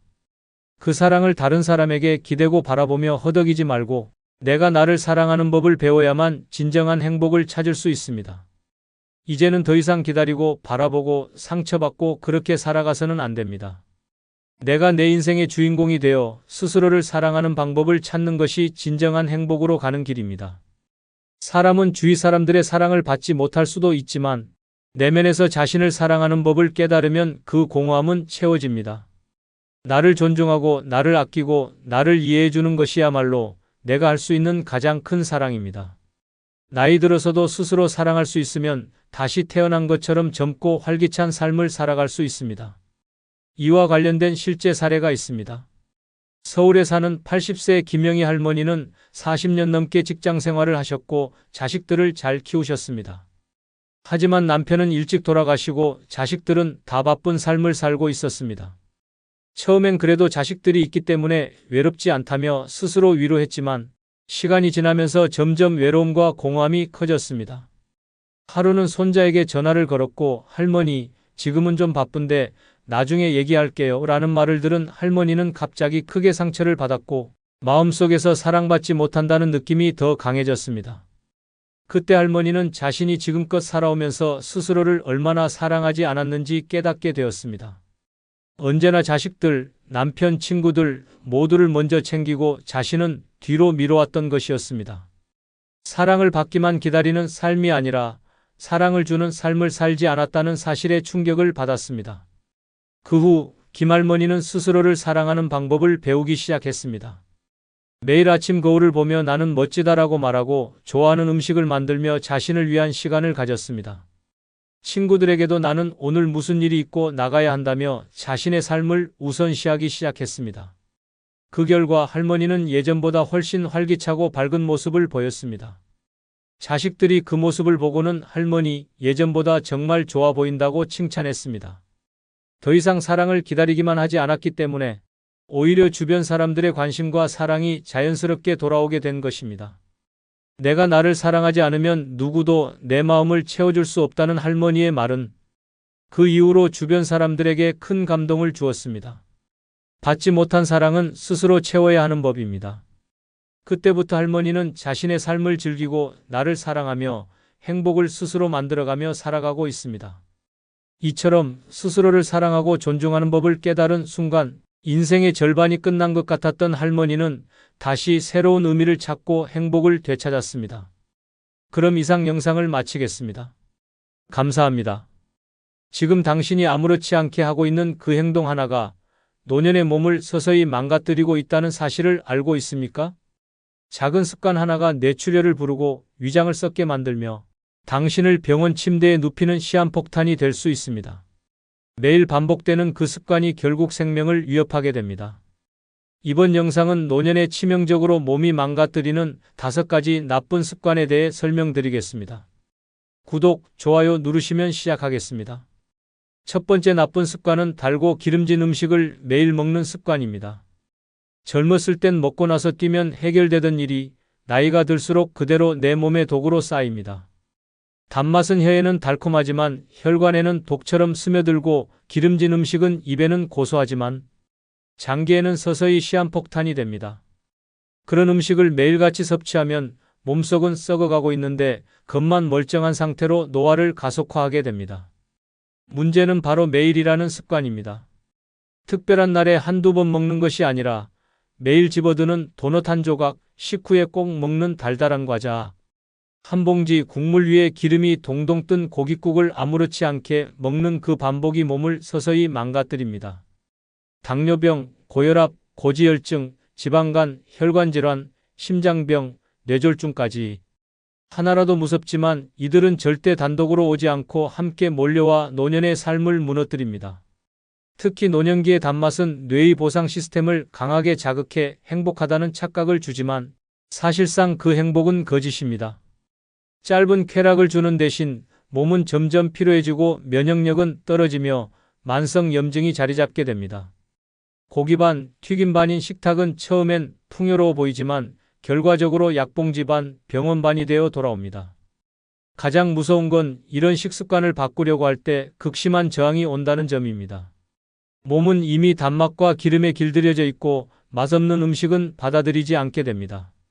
하지만 그 상태로 계속 간다면 결국 병원 침대 위에서 밥 대신 링거를 맞고 약 대신 주사로 연명하는 삶이 기다리고 있습니다. 노년기의 식단은 단순히 입을 위한 것이 아닙니다. 생명을 위한 선택입니다. 달고 기름진 음식은 중독성이 강해 끊기가 쉽지 않습니다. 하지만 이제는 결단해야 할 시간입니다. 내가 계속 먹는 이 한 끼가 내 심장을 공격하고 내 혈관을 막고 내 몸을 병들게 할 수 있다는 자각이 필요합니다. 늙어서도 나를 지키는 식사는 밍밍하고 담백해야 합니다. 짜고 달고 기름진 건 내 입이 아니라 병균을 살찌우는 것임을 잊지 말아야 합니다. 경기도 수원에 사는 74세의 이재호 어르신은 먹는 게 낙이라며 살던 사람이었습니다. 삼겹살은 무조건 기름기 있는 쪽으로, 커피는 설탕, 3스푼의 프림 듬뿍, 간식으로는 도넛과 팥빵이 필수였습니다. 주변에서 건강 걱정하면 살다 보면 죽기도 하지, 먹고 죽는 게 낫다며 대수롭지 않게 넘겼습니다. 그런데 어느 날 새벽에 숨이 차서 119에 실려간 후 병원에서 청천벽력 같은 말을 들었습니다. 심장에 문제가 있고 당뇨 수치도 위험 수준입니다. 그제야 이 어르신은 식습관을 돌아봤습니다. 그러나 이미 몸은 기름과 설탕에 익숙해져 있어서 바꾸는 게 쉽지 않았습니다. 아침마다 밍밍한 죽을 먹을 때면 고기 생각이 간절했고 디저트 대신 사과를 먹을 땐 왠지 우울하기까지 했습니다. 결국 참다 못해 다시 치킨을 한 마리 시켜 먹고는 그날 밤 극심한 속쓰림에 응급실을 또 찾았습니다. 의사가 단호하게 말했습니다. 다음에 또 이러면 회복 못할 수 있습니다. 그때부터 이 어르신은 본격적으로 식습관을 바꿨습니다. 딸이 대신 도시락을 싸주고 손주가 간식을 감시하듯 지켜봤습니다. 처음엔 이게 무슨 맛이야 했지만 한 달쯤 지나자 입이 적응하기 시작했습니다. 지금은 고구마가 단 음식이 되었고 생선구이에 레몬 뿌려 먹는 게 고급 식사처럼 느껴진다고 말합니다. 이재호 어르신은 말합니다. 먹고 죽자던 내가 지금은 살고 싶어 젓가락질을 조심히 한다니까? 건강한 음식이 진짜 힘이 되더라고. 그의 식탁은 이제 기름기 대신 웃음이 떠 있고 당 대신 감사가 배어 있습니다. 지금도 그는 이걸로 버틴다며 아침마다 따뜻한 현미죽 한 그릇을 꼭 챙겨 먹습니다. 노년의 맛보다 중요한 건 생명입니다. 입의 즐거움은 잠깐이지만 병은 평생을 끌고 갑니다. 달고 기름진 음식은 나를 달래는 게 아니라 죽음의 속도를 앞당기는 무기입니다. 지금 당장 식탁을 바꾸십시오. 늦지 않았습니다. 오늘 한 끼가 내일의 건강을 만듭니다. 두 번째 나쁜 습관은 처방 없이 건강보조제를 남용하는 습관입니다. 몸에 좋다는 말 한마디에 시작된 작은 알약 한 알이 어느새 식사보다 많아지고 약통이 밥상보다 커지는 순간 건강은 지켜지는 것이 아니라 오히려 망가지고 있습니다. 텔레비전에서 본 제품, 이웃이 추천한 약, 인터넷 후기만 보고 사들인 보조제들이 몸에 좋은 줄 알고 먹었지만 그 안에는 복합성분, 부작용, 상호작용이라는 폭탄이 숨어 있습니다. 건강보조제는 이름만 건강이지 잘못 먹으면 독약이 됩니다. 특히 노년기의 몸은 약물 대사 능력이 떨어져서 조금만 과도해도 간과 신장에 큰 부담을 줍니다. 비타민, 오메가3, 홍삼, 루테인, 칼슘, 유산균 하나하나는 괜찮아 보일 수 있지만 문제는 그것들이 복합적으로 작용하면서 몸속에서 예측할 수 없는 충돌을 일으킨다는 점입니다. 특히 약을 복용 중인 상태에서 아무 확인 없이 건강보조제를 함께 먹는 건 위험천만한 일입니다. 심지어 약은 끊어도 보조제는 계속 먹어야 한다는 잘못된 믿음을 가진 노인들이 많습니다. 처방약은 불안해서 끊으면서 홍보로 포장된 보조제는 더 많이, 더 자주 먹습니다. 그중 상당수는 의사도 모릅니다. 왜냐하면 병원에서는 그 정보를 말하지 않고 숨기는 경우가 많기 때문입니다. 결국 몸 상태가 악화되고 원인을 찾지 못하다가 나중에야 먹고 있던 보조제 때문이라는 진단을 받게 되는 일이 다반사입니다. 건강보조제는 보조일 뿐 주치가 아닙니다. 그런데 많은 사람들이 그것을 주된 치료수단처럼 여깁니다. 더 심각한 문제는 유통기한도 확인하지 않고 먹거나 이웃이 먹다 남은 걸 받아먹는 경우도 있다는 점입니다. 심지어 하루 권장량을 넘어서는 양을 스스로 조절해서 먹는 경우도 있습니다. 많이 먹으면 더 좋겠지라는 단순한 착각이 몸을 해치고 있다는 사실을 인식해야 합니다. 건강은 지식 없이 지킬 수 없습니다. 정보 없이 맹목적으로 먹는 건강보조제는 건강을 위한 투자가 아니라 위험을 위한 도박입니다. 의사와 상의 없이 약사에게 확인하지 않고 먹는 모든 보조제는 언제든 건강을 공격할 수 있는 무기가 됩니다.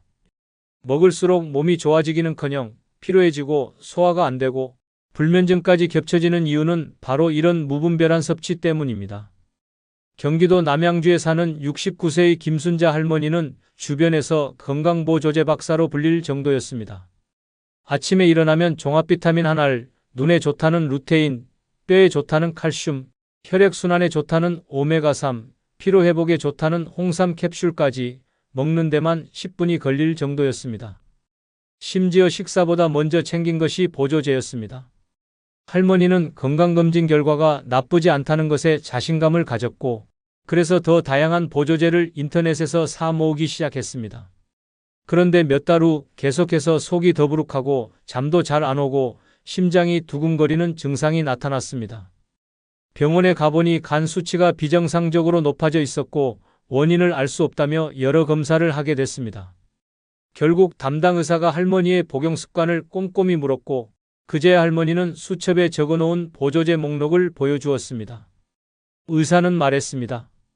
할머니, 이건 약이 아니라 거의 화학 실험 수준이에요. 서로 충돌하는 성분도 많고 간이 그걸 감당 못해서 문제가 생긴 겁니다. 그 말을 들은 할머니는 충격을 받았습니다. 그 후 김할머니는 복용 중이던 보조제를 대부분 정리하고 의사의 상담하에 필요한 한두 가지로만 섭취를 제한했습니다. 대신 매일 산책을 하며 햇볕을 쬐고 채소 중심의 식단으로 바꾸었습니다. 약을 줄였는데 오히려 몸이 가벼워졌고 위장도 편해졌습니다. 이제야 진짜 건강해진 느낌이에요. 전에는 보조제에 중독돼 있었던 것 같아요. 라며 스스로를 되돌아보았습니다. 김순자 할머니는 지금 동네 친구들에게도 조언합니다. 몸에 좋다고 아무거나 먹지 마. 그게 오히려 몸버려. 실제로 친구들도 할머니의 이야기를 듣고 보조제 사용을 줄이기 시작했습니다. 몸이 좋아지면 보조제는 줄어드는 것이지 늘어나는 게 아니라는 사실을 그제야 깨닫게 되었습니다. 노년기의 건강은 덜 먹는 지혜에서 시작됩니다.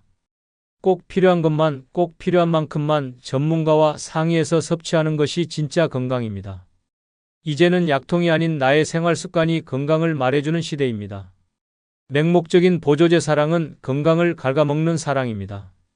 오늘부터는 나를 위한 진짜 건강 습관을 시작해야 할 때입니다.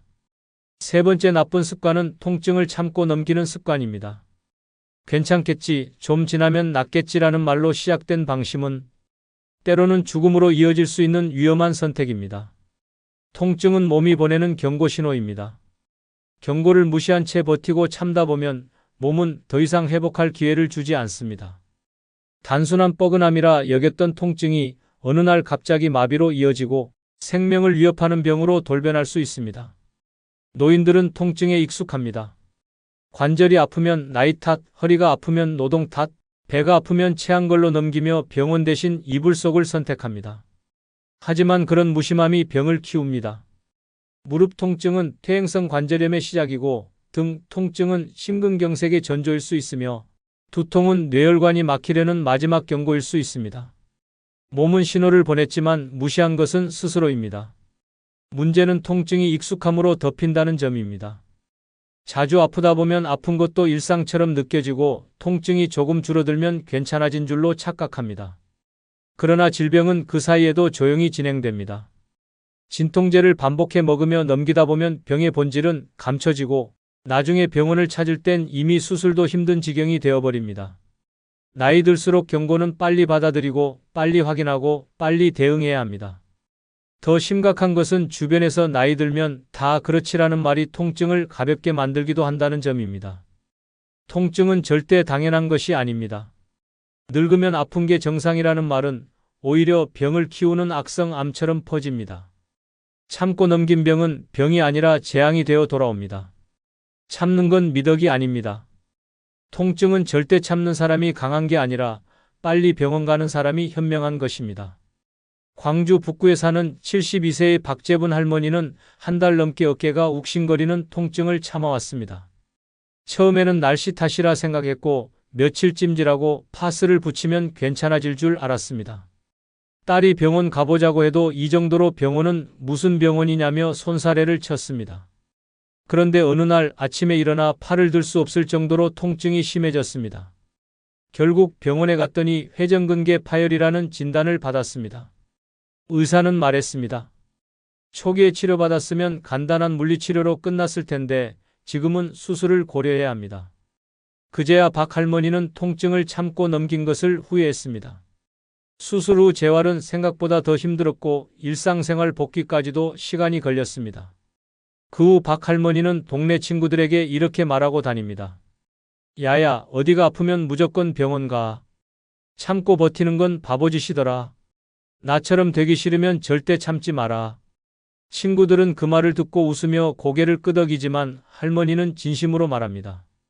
진짜야, 이젠 약도 밥보다 많이 먹는다니까? 지금도 박 할머니는 팔을 천천히 돌리며 운동을 합니다. 그때마다 처음에만 갔어도라는 말을 혼잣말처럼 중얼거리곤 합니다. 경험을 통해 몸이 보내는 작은 신호가 얼마나 소중한지를 절실히 깨달은 것입니다. 통증을 참는 건 강함이 아니라 무지입니다. 늦게 가는 병원은 치료가 아니라 후회만 남깁니다. 노년의 몸은 이미 많은 걸 견뎌왔습니다. 이젠 더 이상 참지 말고 스스로를 돌보는 쪽으로 바뀌어야 할 때입니다. 오늘의 통증은 내일의 생명을 지키는 힌트일 수 있습니다. 지금 아프면 지금 병원 가는 것이 진짜 건강을 지키는 첫 걸음입니다. 노년에 치명적으로 몸이 망가뜨리는 네 번째 나쁜 습관은 식사 속도를 너무 빠르게 하는 습관입니다. 젊었을 땐 밥을 빨리 먹는 게 능력처럼 여겨졌습니다. 바쁜 일상 속에서 몇 분 만에 한 끼를 해치우는 것이 생활이었고 그 습관은 자연스럽게 몸에 배었습니다. 하지만 노년에 이르러서도 그 습관을 고치지 않으면 그것은 단순한 습관이 아닌 건강을 갉아먹는 치명적인 도구로 작용하게 됩니다. 음식을 씹는 시간 없이 꿀꺽 삼키듯 먹는 행동은 소화기계 전체에 과부하를 주고 위장에 큰 부담을 줍니다. 나이가 들수록 소화 능력은 떨어지고 장기의 반응 속도는 느려지며 위는 쉽게 자극을 받고 상처 입습니다. 그런데도 빠르게 먹는 습관을 반복하면 위염, 소화불량, 역류성 식도염은 물론이고 심지어 대장질환까지 발생할 수 있습니다. 더 큰 문제는 포만감을 느끼기 전에 음식을 다 먹어치우게 된다는 점입니다. 뇌는 음식을 먹은 후 20분이 지나야 배가 불렀다는 신호를 보냅니다. 하지만 식사를 510분 안에 끝내버리면 몸은 이미 충분한 음식을 먹었는데도 뇌는 아직 배고프다고 착각하게 됩니다. 그 결과 과식으로 이어지고 체중 증가, 혈당 급등, 고지혈증으로 악화되는 악순환이 시작됩니다. 식사를 빠르게 하는 습관은 노년기에 특히 더 위험합니다. 씹는 근육이 약해진 상태에서 급하게 먹다 보면 음식이 기도로 넘어가는 흡인성 폐렴 위험도 커집니다. 이 질환은 노인 사망 원인 중에서도 높은 비중을 차지할 만큼 치명적입니다. 단 한 끼의 빠른 식사가 인생을 단축시킬 수 있는 셈입니다. 게다가 음식을 빠르게 먹는 사람은 제대로 된 영양 흡수도 어렵습니다. 잘게 씹지 않은 음식은 위에서 제대로 분해되지 않고 장으로 넘어가며 결국 소화장애를 유발하고 영양 불균형으로 이어집니다. 아무리 좋은 음식을 먹어도 빨리 먹는 순간 헛밥이 됩니다. 영양도 못 챙기고 위장만 괴롭히는 독이 되어버립니다. 경북 경주에 사는 75세의 이춘재 어르신은 밥은 전투다라는 말을 입에 달고 살던 분이었습니다. 젊을 때부터 군대처럼 5분 만에 밥상을 비우는 습관이 있었고 나이 들어서도 달라지지 않았습니다. 가족들이 아버지 좀 천천히 드세요라고 말해도 늙었으면 빨리 먹고 움직여야지라며 오히려 큰 소리를 냈습니다. 그런데 어느 날 아침을 먹고 나서 가슴이 꽉 막히는 통증과 함께 숨이 가빠져 병원으로 실려갔습니다. 위식도 역류 증상이 심해져 기도가 자극을 받아 숨 쉬는 데까지 영향을 준 것이었습니다. 검사 결과 위 내벽도 심하게 헐어 있었고 식사 습관이 그 원인 중 하나라는 설명이 이어졌습니다. 처음엔 잘 믿지 않았던 이 어르신도 퇴원 후 식사 중 갑자기 기침을 하다 음식이 걸려 곤욕을 치른 후에야 심각성을 깨달았습니다. 그때부터 천천히 먹는 연습을 시작했습니다. 숟가락을 내려놓고 10번씩 꼭꼭 씹기, 밥보다 반찬을 먼저 먹기, 식사 시간 20분 이상 확보하기 같은 규칙을 정했습니다. 처음에는 미치도록 답답했지만 한 달이 지나자 속이 편해졌고 위 통증도 줄었습니다. 손주는 할아버지가 이제 밥 먹는 시간이 우리랑 비슷해졌어요 라며 웃었고 아들은 이제야 제대로 식사하는 모습 같다며 박수를 쳤습니다. 이 어르신은 요즘 친구들 모임에서도 꼭 말합니다. 야야, 밥 빨리 먹지 마라. 천천히 씹는 게 진짜 오래 사는 비결이더라. 빠른 식사는 건강을 해치는 지름길입니다. 밥을 천천히 정성껏 먹는 일은 단순한 예의가 아니라 생명을 지키는 행동입니다. 노년의 가장 중요한 시간은 밥상 위에서 흘러갑니다. 그 밥상 앞에서만큼은 여유를 가져야 합니다. 씹는 한 번의 시간이 여러분의 수명을 하루 더 늘려줄지도 모릅니다. 지금부터라도 식사의 속도를 늦추는 습관, 그게 건강의 시작입니다. 5번째 나쁜 습관은 일어나자마자 바로 활동하는 습관입니다. 아침에 눈을 뜨고 몸을 깨우지도 않은 채 벌떡 일어나 움직이는 행동은 단순한 부지런함이 아니라 위험한 습관입니다. 특히 노년의 몸은 젊은 시절과 다릅니다. 밤새 굳은 관절, 느려진 혈류, 떨어진 혈압 상태에서 무리하게 움직이면 뇌로 가는 혈류가 갑자기 감소하고 심장에 부담이 가해져 치명적인 사고로 이어질 수 있습니다. 많은 어르신들이 나는 원래 새벽에 부지런히 일어나서 움직여야 살겠더라라고 말하지만 그 행동 하나가 곧 쓰러짐으로 이어지는 경우가 많습니다. 침대에서 일어나자마자 화장실로, 부엌으로, 세탁기로 직행하는 습관은 뇌졸중, 심근경색, 현기증, 실신, 낙상의 주요 원인입니다. 심한 경우는 아침에 눈을 뜨고 단 몇 분 사이에 뇌출혈로 쓰러져 다시는 일어나지 못하는 경우도 있습니다. 노년기에는 자고 난 후 혈압이 가장 낮아지고 혈류순환도 느려지며 뇌와 심장이 모두 준비되지 않은 상태입니다. 이때 갑작스러운 체위 변화는 순식간에 생명을 위협합니다. 침대에서 일어난 뒤 최소 5분간은 목, 팔, 다리, 허리를 가볍게 움직이며 몸을 천천히 깨워야 합니다. 이를 무시하고 바로 일어나 움직이는 건 스스로 뇌를 흔들고 심장을 압박하는 행동과 같습니다. 특히 고혈압, 당뇨, 심혈관 질환을 앓고 있는 어르신이라면 이 습관은 더욱 위험합니다. 자칫 어지럼증으로 넘어져 머리를 부딪히거나 갑작스러운 혈압 변화로 심장이 멎을 수 있기 때문입니다. 나는 그런 일 없었다고 생각할 수 있지만 사고는 단 한 번의 부주의로 찾아옵니다. 그 한 번이 인생을 바꿔버릴 수 있습니다. 아침은 신체가 다시 살아나는 시간입니다. 이 시간을 천천히 조심스럽게 보내야 하루가 건강하게 시작됩니다. 단 몇 분의 여유가 낙상을 막고 심장질환을 예방하며 생명을 지켜줍니다. 젊었을 때와 똑같이 행동하는 건 건강한 게 아니라 무모한 것입니다. 몸은 이미 변화했고 그 변화에 맞춰 생활을 바꾸는 것이 현명한 노후입니다. 충청남도 서산에 사는 71세의 김용찬 어르신은 늘 새벽 오시면 알람도 없이 벌떡 일어나 집안일을 시작하는 습관이 있었습니다. 손주 도시락을 챙기고 마당 정리까지 끝내고 나면 아침이 시작됐습니다. 본인은 그걸 부지런함이라 생각했고 가족들도 아버지가 진짜 부지런하시다며 대견하게 여겼습니다.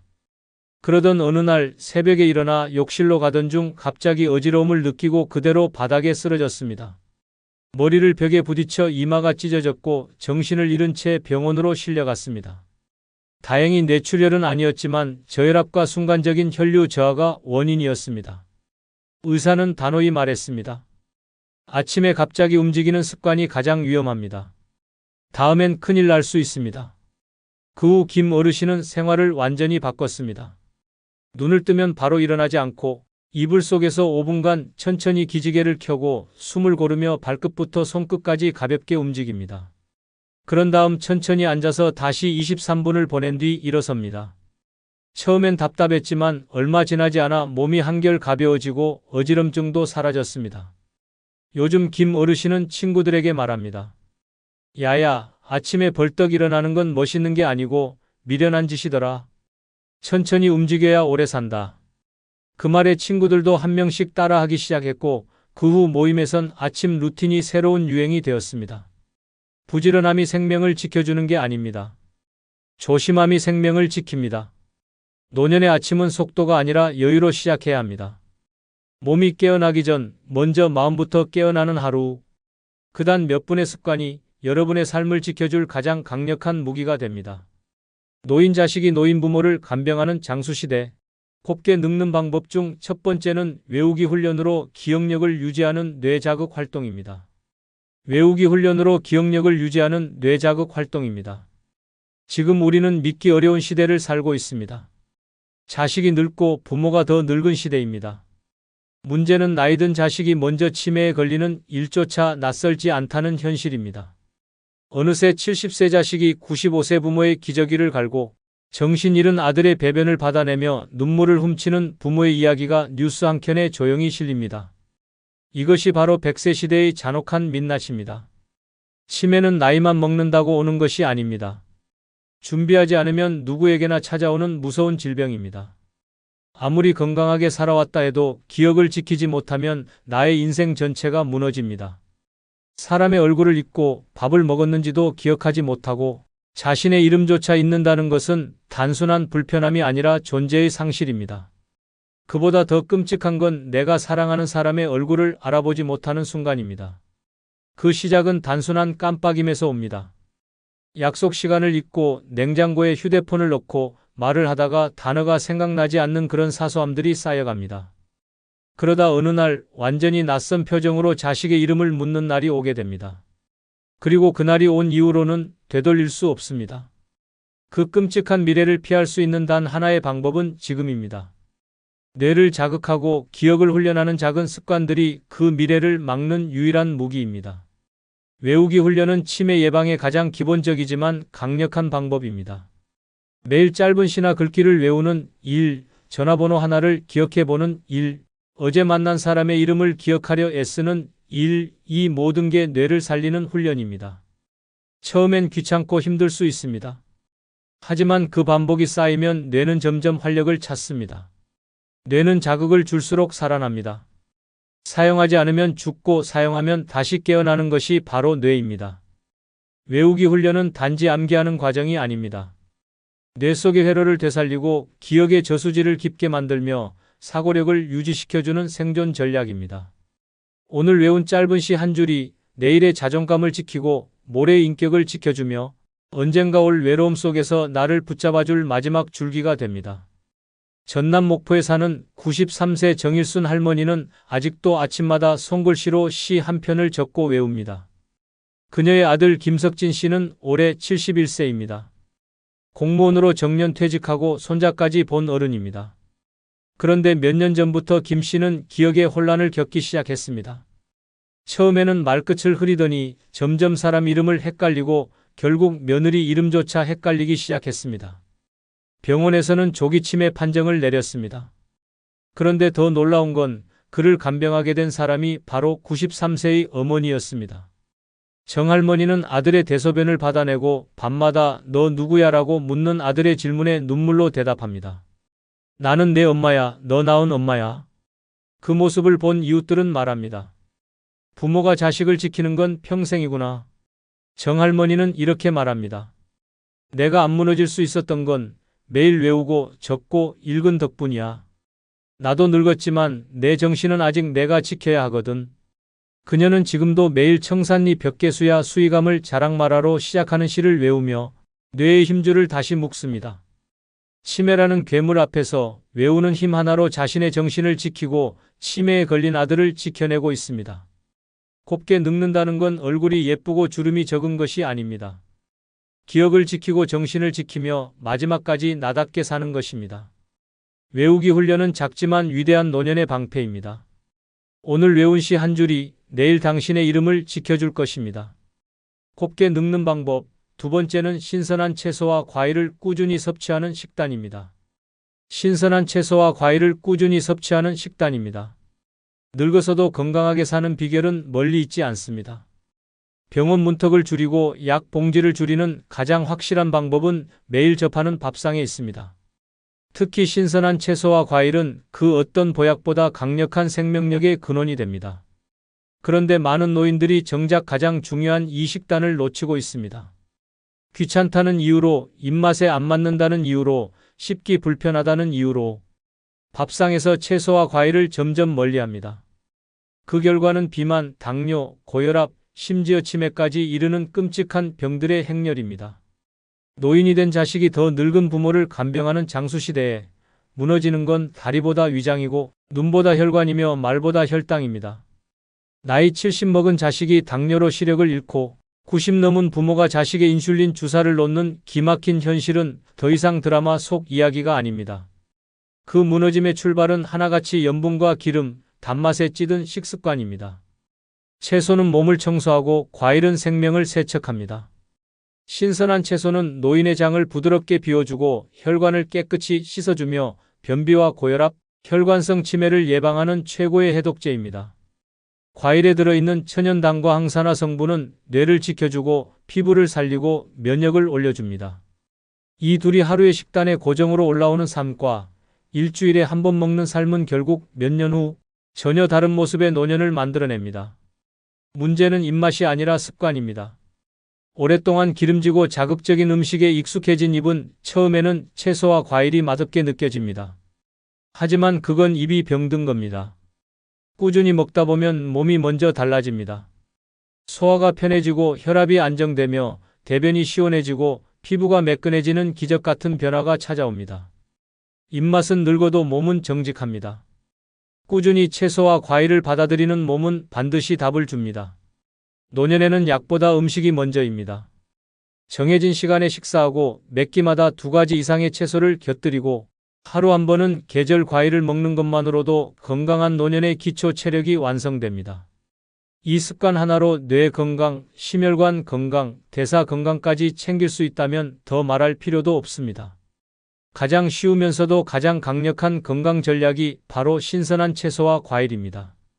경남 거창에 사는 91세 박윤자 할머니는 지금도 눈이 맑고 허리도 꼿꼿하며 혼자 버스를 타고 장에 갑니다. 그 비결은 단 하나, 매일 아침 과일과 채소로 시작하는 식단입니다. 그녀는 30년 전 남편을 암으로 떠나보낸 뒤 식단의 중요성을 뼈저리게 느꼈다고 말합니다. 그때부터 육류는 줄이고 채소 반찬을 기본으로 하고 과일은 간식처럼 즐기기 시작했습니다. 그녀의 딸 김하순 씨는 올해 68세입니다.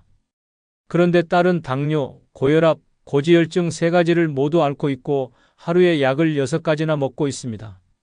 아이러니하게도 박 할머니는 약 한 알도 복용하지 않습니다.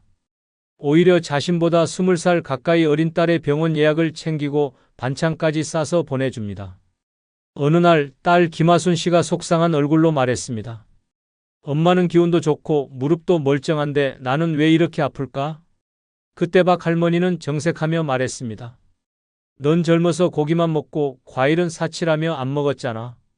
나는 사과 한 조각이라도 매일 먹었고 나물 한 접시라도 내 손으로 무쳐 먹었어. 건강은 입이 아니라 마음에서 지키는 거야. 그날 이후 김하순 씨는 엄마의 말을 듣고 채소 위주의 식단으로 바꾸기 시작했고 6개월 만에 혈당 수치가 안정되며 약 하나를 줄였습니다. 박 할머니는 오늘도 딸을 위해 오이 무침과 삶은 브로콜리를 싸주며 말합니다. 약 먹는 것보다 채소 먹는 게 훨씬 싸고 훨씬 낫다. 노인이 자식을 간병하는 세상, 그것은 식단의 결과일 수 있습니다. 오늘 먹는 채소 한 접시, 과일 한 조각이 10년 후 누가 누구를 간병할지를 결정합니다. 곱게 늙는 비결은 멀리 있지 않습니다. 당신의 오늘 밥상 위에 있습니다. 곱게 늙는 방법, 3번째는 근력 운동으로 몸의 기초 체력을 유지하는 방법입니다. 근력 운동으로 몸의 기초 체력을 유지하는 방법입니다.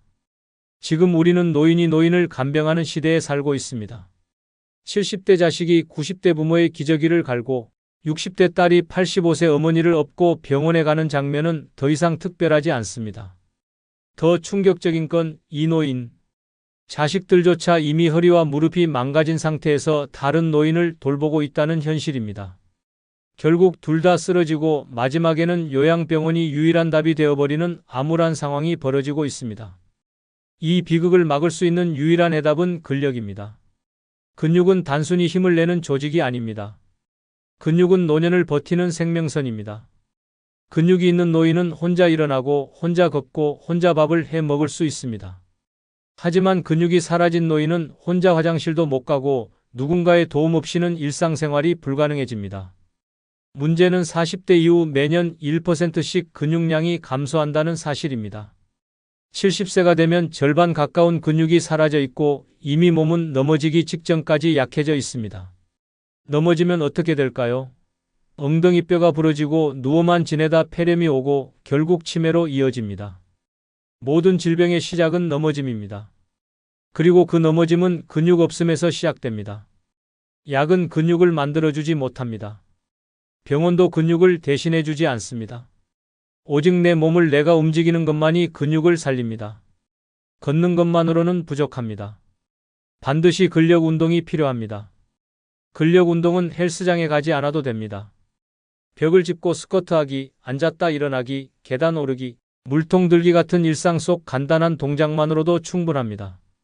하루 10분이라도 매일 반복하면 근육은 반드시 반응합니다.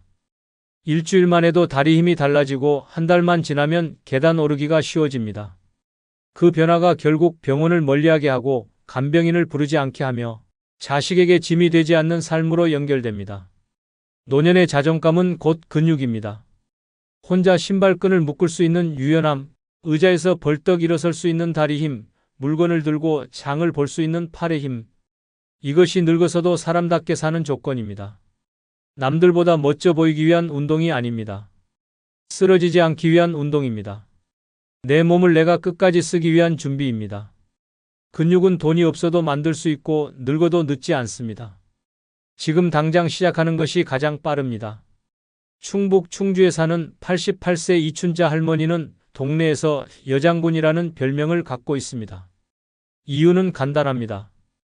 팔굽혀펴기를 10개씩 하고 김장철이면 혼자 김치통을 옮기며 계단도 쉬지 않고 오르내리기 때문입니다.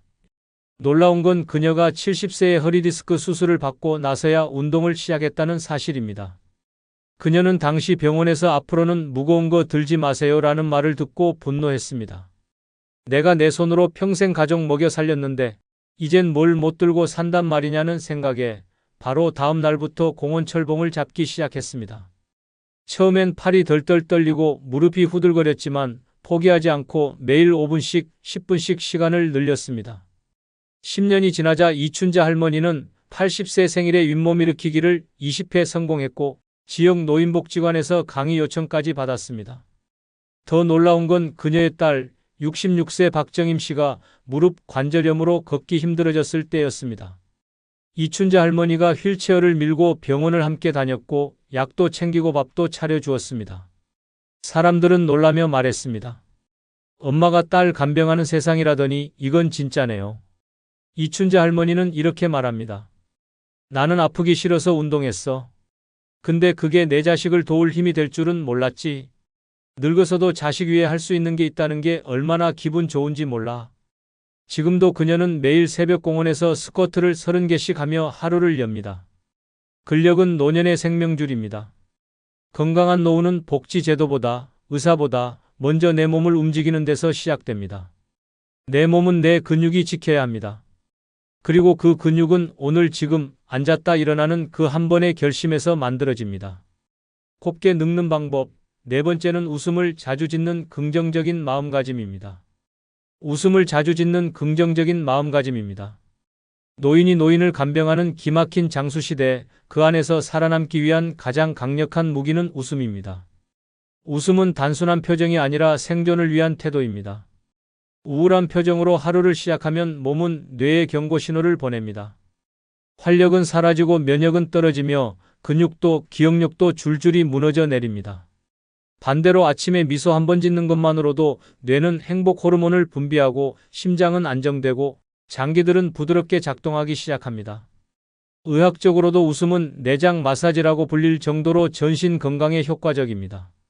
혈압이 안정되고 스트레스 호르몬이 줄어들며 우울증 예방에 탁월합니다. 그런데도 많은 노인들이 웃음을 잊고 삽니다. 나이 들수록 친구는 줄고 몸은 아프고 자식은 바쁘고 세상은 낯설어지며 입꼬리는 자연스레 내려갑니다. 그렇게 굳어버린 얼굴은 몸뿐 아니라 마음까지 병들게 합니다. 더 무서운 건 웃음을 잃은 얼굴로 하루를 보내는 시간이 쌓이면 뇌는 나는 불행하다고 착각하기 시작합니다. 치매 발병률은 높아지고 작은 통증에도 더 민감해지며 삶 자체가 무거워집니다. 반면 웃음을 자주 짓는 노인은 뇌회로가 더 많이 연결되어 뇌세포가 오래 살아남습니다. 실제 연구에 따르면 하루에 10번 이상 웃는 노인은 그렇지 않은 노인보다 치매 발생 확률이 30% 이상 낮다고 합니다. 긍정적인 마음은 타고나는 것이 아닙니다. 억지로라도 웃어보는 훈련에서 시작됩니다. 거울을 보고 웃고, 지나가는 사람에게 인사를 하며 웃고, TV를 보며 웃고, 심지어 밥을 먹을 때도 맛있다며 웃는 겁니다. 그렇게 만들어진 웃음은 결국 습관이 되고 그 습관이 뇌와 몸을 살립니다. 표정을 바꾸면 인생이 바뀐다는 말은 단순한 격언이 아닙니다. 과학적 진실입니다. 웃음은 인간관계에서도 절대적입니다. 찡그린 얼굴로 모임에 들어오면 사람들은 피하지만 환하게 웃으며 안녕하세요. 한마디 건네면 분위기는 순식간에 따뜻해집니다. 노년의 가장 큰 복은 사람 복입니다. 사람 복을 만드는 건 웃음입니다. 웃는 사람 옆에는 사람이 모이고 웃는 사람 곁에는 도움이 따라옵니다. 그래서 웃는 노인은 늙어도 외롭지 않고 힘들어도 무너지지 않으며 병들어도 버텨냅니다. 경기 고양시에 사는 87세 조영자 할머니는 동네에서 웃음 대장으로 불립니다. 그녀는 실버 요가반에서도 동네 마트에서도 병원 대기실에서도 항상 웃고 있습니다. 그래서 사람들은 그녀 곁에 앉고 싶어 하고 모임에도 그녀가 없으면 분위기가 싱겁다고 말합니다. 놀라운 건 그녀의 아들 김춘석 씨가 68세에 조기 치매 판정을 받았다는 사실입니다. 자식보다 더 오래, 더 건강하게 살아있는 현실에 조 할머니는 충격을 받았지만 그 순간에도 웃음을 놓지 않았습니다. 병원에서 의사가 아드님 상태가 점점 나빠질 수 있습니다라고 말했을 때 조 할머니는 눈물을 닦고 이렇게 말했습니다. 그러면 내가 웃어야죠. 내가 울면 아들도 무너지잖아요. 그녀는 지금도 아들의 이름을 매일 5번씩 크게 부릅니다. 춘서가 오늘 날씨 좋다 웃자 그렇게 말하면서 아들에게 억지로라도 입꼬리를 올려주고 손을 잡고 깔깔 웃으며 TV를 봅니다. 그 덕분인지 김 씨는 치매 진행이 느려졌고 아직도 어머니를 정확히 기억하며 우리 엄마는 참 웃기는 여자야라고 농담을 합니다. 동네 사람들은 조 할머니에게 비결이 뭐냐고 묻습니다. 그녀는 단호하게 말합니다. 비결? 그냥 웃어요. 웃으면 내가 살고 웃으면 자식도 살고 웃으면 병도 도망가요. 그렇게 말하며 또 호 웃는 그 얼굴은 주름 하나하나가 빛나 보입니다. 늙어도 곱게 늙는 사람은 웃는 사람입니다. 기운이 없을수록 웃어야 하고 아플수록 웃어야 하며 외로울수록 더 웃어야 합니다. 웃음은 얼굴의 화장이 아니라 인생의 생명줄입니다. 오늘도 거울 앞에서 웃어보는 그 3초가 내일을 살리는 힘이 됩니다. 곱게 늙는 방법 5번째는 음악을 듣고 따라 부르는 뇌 활성화 습관입니다. 음악을 듣고 따라 부르는 뇌 활성화 습관입니다. 지금 우리는 노인이 노인을 간병하는 시대를 살고 있습니다. 자식이 70이고 부모가 95인 시대, 그 중에서도 자식이 먼저 치매에 걸려 부모가 간병하는 기막힌 현실이 더 이상 드문 이야기가 아닙니다. 누구나 그렇게 늙어갈 수 있고 누구든 그렇게 무너질 수 있는 시대입니다. 이런 시대에서 뇌를 살리는 가장 쉽고 확실한 방법 중 하나는 바로 음악입니다. 특히 음악을 듣고 따라 부르는 습관은 뇌세포를 자극하고 기억 회로를 되살리는 두뇌 생명줄입니다. 음악은 단순히 귀를 즐겁게 하는 것이 아닙니다.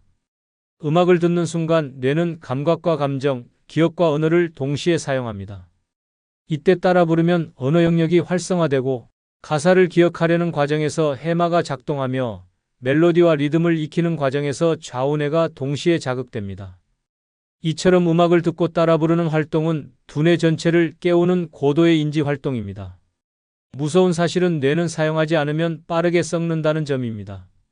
3일간 말 한마디 안 하고 일주일간 감정을 표현하지 않으면 뇌는 점점 멈추는 법을 배우게 됩니다. 그렇게 굳어버린 뇌는 아무리 약을 써도 살아나기 힘듭니다. 하지만 음악은 그런 뇌를 다시 움직이게 만드는 기적의 도구입니다. 특히 추억이 담긴 옛 노래는 과거의 기억을 끌어올리며 잊고 있던 감정과 얼굴, 이야기들을 떠올리게 합니다. 실제로 치매 환자에게 가장 먼저 반응을 일으키는 자극은 노래입니다. 아무리 이름을 기억하지 못해도 찔레꽃 붉게 피는 남쪽 나라라는 멜로디 한 줄에 눈을 반짝이며 따라 부르는 어르신들이 많습니다. 그건 단순히 가사를 기억해서가 아니라 노래를 통해 삶의 조각들이 되살아나기 때문입니다. 노래는 잊었던 자아를 깨우고 관계를 회복시키며 무엇보다 내가 살아있구나를 느끼게 해줍니다. 하루에 딱 한 곡이라도 좋습니다. 아침에 라디오에서 나오는 트로트를 따라 부르고 점심 후 창가에서 흥얼거리고 저녁엔 손주에게 불러주며 웃음을 나누는 것. 이 단순한 반복이 뇌를 살리고 마음을 살리고 결국은 삶을 살립니다.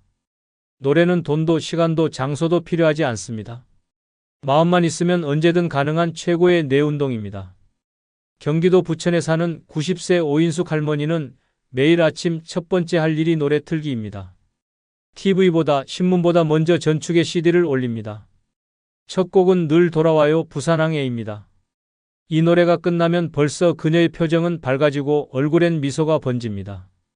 놀라운 건 그녀의 아들 김진호 씨가 67세로 이미 경도인지장애 판정을 받았다는 사실입니다. 김 씨는 평생을 성실하게 살았지만 퇴직 후 무기력과 우울감에 빠졌고 점점 기억이 흐려지기 시작했습니다. 처음엔 우편함 번호를 잊었고 나중엔 아내의 생일도 잊었습니다. 그때 오인숙 할머니는 결심했습니다. 우리 아들을 음악으로 살리자. 매일 한 곡씩 같이 듣고 부르기 시작했습니다. 처음엔 어색해하던 김 씨도 어느 순간부터 무조건 이하를 부르며 박자를 맞추기 시작했습니다. 노래가 끝나면 어머니와 마주보고 웃었고 점점 얼굴에 생기가 돌았습니다. 지금도 오할머니는 매일 아들과 함께 노래를 부릅니다.